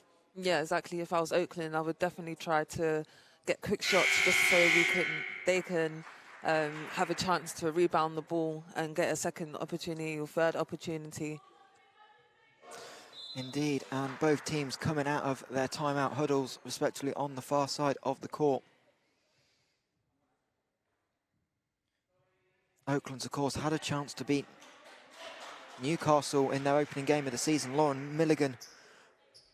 Lizzie Harrison had the 3-and-1 late in the game, missed the free throw. Wolves' offensive rebound, and Lauren Milligan couldn't get the layup to go on the buzzer that would have won them the game, and Newcastle ground it out in overtime. So, see if Oakland's can banish those demons that they have. Just a quick update on the team foul situation as well. Suns are in the penalty, so if they do foul, Oakland's will be on the line. Oakland's have 2 team fouls to give, so maybe a chance to be a little bit aggressive here, knowing that you're not in the penalty, to try and force a steal. And we'll see what Coach Len Bush has drawn up as Tiani Clark gets us underway. Looks like Kat Carr, option 1 on a backdoor curl. Not there. She's going to drive on Uprus one-on-one. Uprus reaches down with the right hand and will bail Kat Carr out, because really Kat Carr had very little room to go. Yes, and so far away from the basket too, that would have been a hard shot to make. So I think Uprus there could have just left her arm up and just make her make a tough shot. Yeah, and it'd be interesting. Coach Lee Ryan saying the first foul occurred on the drive, which actually there was a little bump at the top of the drive. Referees let it go and let her get all the way to the rim, but at that point you've got to be smart. Kat Carr away from the basket. If she makes it, credit to her, but that's a low percentage shot. But these free throws crucial as she knocks down the first. Can she make it a 2-possession game? Indeed she can, and Lee Ryan will use one of his 2 remaining timeouts with 55.5 seconds to go. And Melita down 4, plenty of time left. Who do you think he might be going to here in this situation? I would like to think he would go to Uprus. I do think she has the experience to create something. She has been great at the start of the game and in the second quarter as well. She has hit some 3-pointers, so maybe she might take a 3. We've got to wait and see, though. Indeed, and it'll be interesting to see. It's a situation where you don't necessarily need a 3. A 2 will do. Yeah, you're going to have enough. You're going to have enough time, and obviously the foul to give. This is maybe the one situation where you don't want to have to give a foul, because if you do miss, you're probably in a situation where you probably need to stop the clock immediately. As you get under 40 seconds down 2 possessions, if you let 24 burn off the clock, you've got a bit of an uphill battle. So we'll see what Oakland's come out with. I'd imagine they're probably going to go to Carter, but we will indeed see. Obviously, Louise Rouse has been tremendous in the 4th as well, and yeah, she has. He's blessed with multiple options. Maybe we'll see. It looks like Beth Sarson's going to be checking back in, so an extra 3-point shooter on the floor as well. As Sevenoaks are the first to come out the timeout. Looks like the veteran 5 will be coming out. So Tiani Clark, Kat Carr, Janice Monacana, Irene Garrido-Perez and Renee Bush for the Suns. And for Oakland, where they're going to inbound the ball in the front court, it'll be Louise Rouse, Amari Carter, Beth Sarson, Greta Uprus and Dorka Boris for the Wolves, who trail by 4, 55.5 seconds to go. Ball in the front court, so 14-second shot clock. Sarson off the down screen. Looks like we're going to get some Uprus all the way on the baseline. Triple screen, wide open. Rouse is on the floor. Referee's no call and batted out of bounds by Boros. But a great look by Lee Ryan. Got exactly what he wanted. Great 3-point shooter, wide open 3. That's what I called. And anyone would think Melita knows the game of basketball. Good job. And we'll see. Suns look like they're going to foul. Carter gets her hands on the ball. Suns going to have to be careful to get it over. Long pass, and Suns moving it around. Do Wolves foul? Kat Carr avoids Boris. 14-13 on the clock. Rene Bush, corner 3. Time out, Lee Ryan. Dagger 3. Game probably over. And that was excellent offense there by Sevenoaks. They wasn't phased by the pressure that Oaklands was giving them. They got through the press and moved the ball around very quick and efficiently as Rene hit the 3 in the corner to pretty much secure the game, I would say. Yeah, and actually from a coaching point of view, I'll say this personally, that's a bad shot. Because you're in a situation, Oaklands are trying to foul. If you miss, you now got transition defense. You've given Oaklands an extra 10 seconds on the clock. Now you've made it, you got away with it. But actually, I think Len, perhaps when it initially went up, was like, it's a good shot, it's a wide open 3, but at the same time, use the clock or get fouled. I think that's where you kind of know your players. Rene has been good from the 3-point line and she's in rhythm as well. So I personally think from a player's point of view, it's a good shot because it's an easy catch and shoot from her. And I kind of feel like if she had held the ball, then it might have been in a situation where nothing else would have came from the offense. So I would say take that shot. If you're a shooter, shoot the ball. It went in, so we can't argue. Yeah. And now Oakland's a massive uphill battle, down by 7. And again, the advantage of the 3 is it suddenly makes, even if she made both free throws and got fouled, is still a 2-possession game. Now it's a 3-possession game. And it looks like a similar set. So if it is, ladies and gentlemen, Greta Uprus in the far corner from us on the baseline. Let's see if she comes off a triple screen once Beth Starston gets the catch at the top. Here it comes. And in fact, no, a little variation, flip Carter through. Carter struggled from 3, knocks a big one down though. And the gap is 4. Amari Carter. Wolves are in a foul situation. Boros does indeed stop the clock. But as we mentioned previously, still had 1 to give.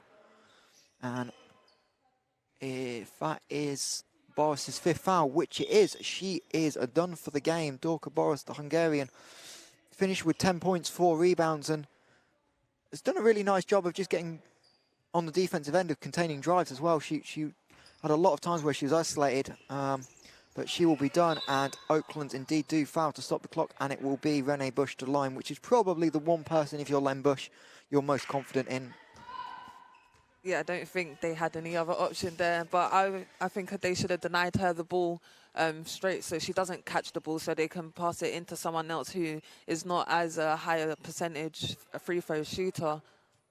Indeed, and Rene Bush back to the line. She's 4 of 4 of the afternoon. Make that 5 of 5, 18 points personal for Rene. And Oaklands will have no timeouts left, so they'll have to go the full length of the court down 2 possessions. Rene, it does indeed make them both, and we'll see what Oaklands can do. Tiani pressuring Amari Carter in the full court. Carter gets in front of Clark. Pull up 3, same spot where she just hits one, knocks it down. 1 possession game.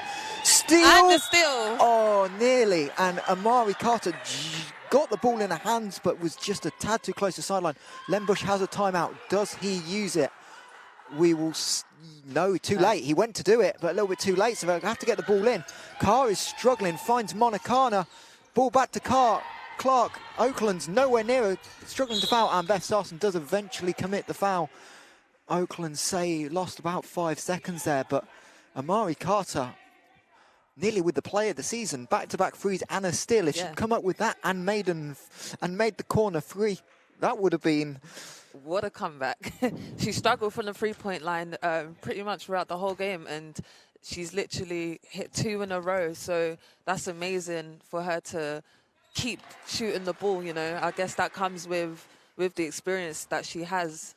Yeah, and a big free throw make by Tiani Clark. Yet hadn't gone to line today. Knocks down the first and the second. So Oakland's still down by 5, 9 seconds. Going to have to get a shot in the next 4 or 5 seconds. Carter, pull up 3. Indeed it is. Banks it off a little bit. Janice Monicana rebound, and foul called on Beth Starston, but there's 0.3 seconds to go, and this one is over as Kat Carr goes to the line. I think it's Kat Carr that got fouled, but yeah, we nearly saw the impossible. Right, that was exciting times. I was trying my hardest not to burst out there. Indeed, and Kat Carr really just thought really fun and games at this point. Is going to end up agonisingly short of a triple-double. That first free throw puts on 11 points personal, 16 rebounds, and 9 assists for Kat Carr. So 1 assist short of the triple-double, makes them both. And this game will end Sevenoaks Suns 69, Oaklands Wolves 62. Melita, Suns happy or relieved? I think they're relieved there because there was a time in the game where I thought Oaklands was going to come out with the victory. But props to Sevenoaks, who have played a cup final and have come back straight away to play another game. So I think this is a big win for them, because as a player, that must be pretty hard to do. And Oaklands are a good team. They shoot the ball very, very well, and they've struggled a little bit tonight at the three-point line. So I'm sure they're disappointed in taking this loss. Yeah, for sure. And what a terrific effort by Oakland's Wolves. Really pushed the Suns all the way through. Sevenoaks don't lose many games. And Oakland's, okay, the game got away from a little bit with the Rene 3, but until then it was a 1-2 possession game in the entire fourth quarter. And for time, we were talking, 4 minutes to go? We're in a timeout saying Oakland's are maybe favourites to win the game, which is a terrific effort from this group. And again, reminder, they are so injury depleted. No Melissa Quick, no Lizzie Harrison, no Catapult. It's 3 starters for the Oaklands team, not with the team, and won't be for a considerable while. So Oaklands have surely got to take a lot of positives from the afternoon. Yeah, exactly. And I think they will come away and regroup and just think, okay, well, this is a challenge we're going to have to face in the future, in future games. So let's use this as a learning curve. I definitely think the times where they were stagnant on the offensive end has kind of made it hard for them to get buckets. And this is kind of a low scoring-ish kind of game as well, I would say. So definitely if they was able to make those three-pointers, they would have come out with the win. Yeah, and immediately on the floor, you can't quite see on the screen, but we talked about missed free throws. Janice Monacarna is already at the foul line working on free throws, 3 of 8 on the day. But Janice, again, a terrific performance. We mentioned it with a couple of minutes to go. 21 points, 2 rebounds, 2 assists, 4 steals for Janice. And obviously avoided foul trouble down the stretch, because if she'd picked up a 5th, this game could have been completely different. Yeah, exactly. And as for the Suns, what can they take away from this game? Obviously, had some offensive struggles for long periods, and then found the way to win the game as the veteran group does. But obviously, missing Lavinia on a back-to-back, it's always a tricky situation. But I feel like they've got a lot more room to grow as a team. Yeah, definitely. But one thing they could be proud of is their defense. They was definitely in the passing lanes, making it hard for Oakland to get a bucket. So I think they will definitely take away the positives and probably be proud of each other as well, because it's not easy to lose a championship game, a finals game, and then having to play the next game. I'm sure mentally that must be very tough on the players. So I'm sure they will be very happy with this win. Yeah, and we were talking about a low-scoring game. 49 points in the fourth quarter. Sevenoaks winning the fourth quarter, as you can see on the graphic there, 26-23. But really, it was that third quarter for Oakland, just the 8 points that really allowed Sevenoaks to hang around for long periods. And that'll maybe be the period that they reflect on and go, that's where we let the opportunity slip away a little bit. Yep, and that's where we see the vets as well from Sevenoaks, and the ability that they have together to come away with something as well. I think that's great defense to keep a team down to 8 points in one quarter. Yeah, and as we wrap up here, obviously Sevenoaks next week, huge ask. They've got Leicester Riders in a rematch of the cup final coming here. Who have you got to win? And Lavinia's back as well. And Lavinia's back. I'll tell you what, and it'll be a really interesting odds, because now both teams have got the tape. Now they'll have a time to make some adjustments on each other. And if you thought yesterday's final was good, I think stay around and make sure you're here with us next Saturday at the Surrey Sports Bar, because I think we'll have another thriller, and I'll be amazed if it comes down to more than 1 or 2 possessions next Saturday. I agree. And we're just going to see, I think, hopefully we might be able to see if we can grab someone for a quick post-game interview while we're still live on air. Oh.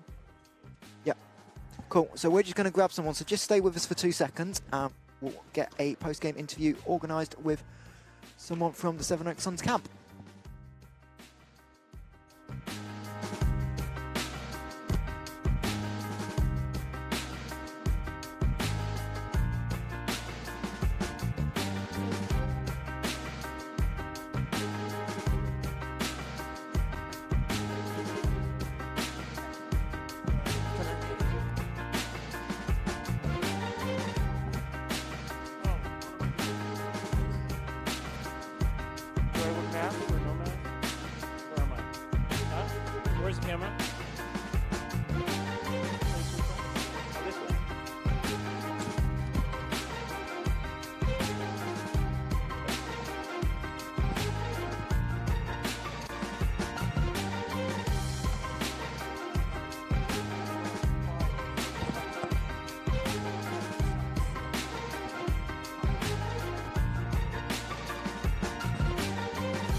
Yeah, I hear myself.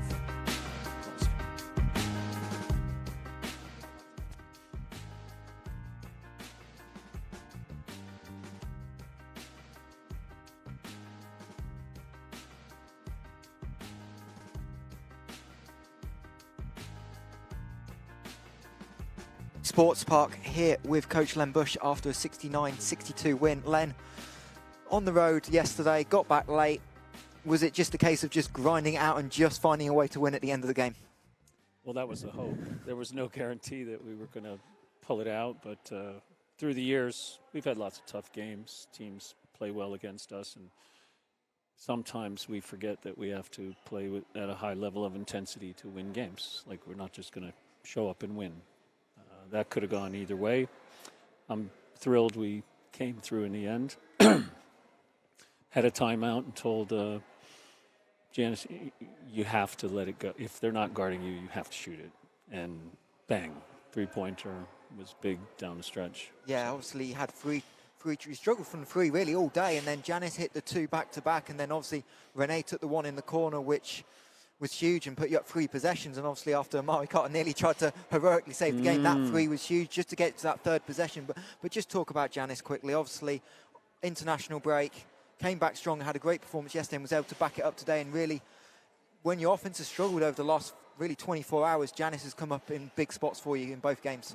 She's a tough matchup. Like, I don't know anyone in the league that could guard her by themselves. Yeah.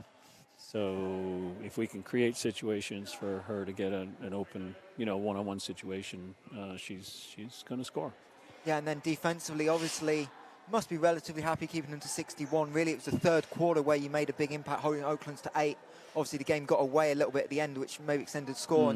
But when you're struggling to score offensively, how much can you rely on this group just to nail in on the defensive end and allow themselves to have that freedom on the offensive end when it's not going to stay in the game? Well, we figure if we hold teams to 60 or less, we're going to score 65 or 70, and we're going to win. Textbook example today. So the first half, we were. I think we only had 27 points. Yeah. So I said we need to score more. And now, obviously, look ahead to next week. 2 big games, back hits next week against the Leicester Riders, and obviously in the rematch final. And then you've got Nottingham as well. Getting Lavinia back will be a boost for the team, no doubt. Oh, that will definitely help give us another person in the rotation, big player inside, get some boards and defend their bigger players. But I'm actually looking forward to it. Whether we go out and win or lose next week, like, this team is going to grow and get tougher. Just yesterday and today was bouncing back today was a big achievement for us, and I think we'll profit by it whatever happens next weekend. And a few extra days to get a few more practices, a few more reps in the legs. I'm sure the players are delighted they don't have to play again tomorrow and they get a day off with recovery, but obviously trying to get back into game sharpness and game fitness is going to take a little bit of time, even beyond next week. Absolutely, and I'm excited to sit down and look at the film of these 2 games and figure out, some things we can work on in practice to make us better. It's what we do. Well, we are going to wrap up coverage here from the Surrey Sports Park. Reminder that Sevenoaks Suns grinding out the victory over the Oaklands Wolves. Final score, I've forgotten, 69-62 it was. A near triple-double by Kat Carr, getting the 2 mixed up. And a really important Sevenoaks victory here from Surrey Sports Park. So we will wrap up coverage and make sure you are back here next week. Sevenoaks Suns, Leicester Riders will be a thriller.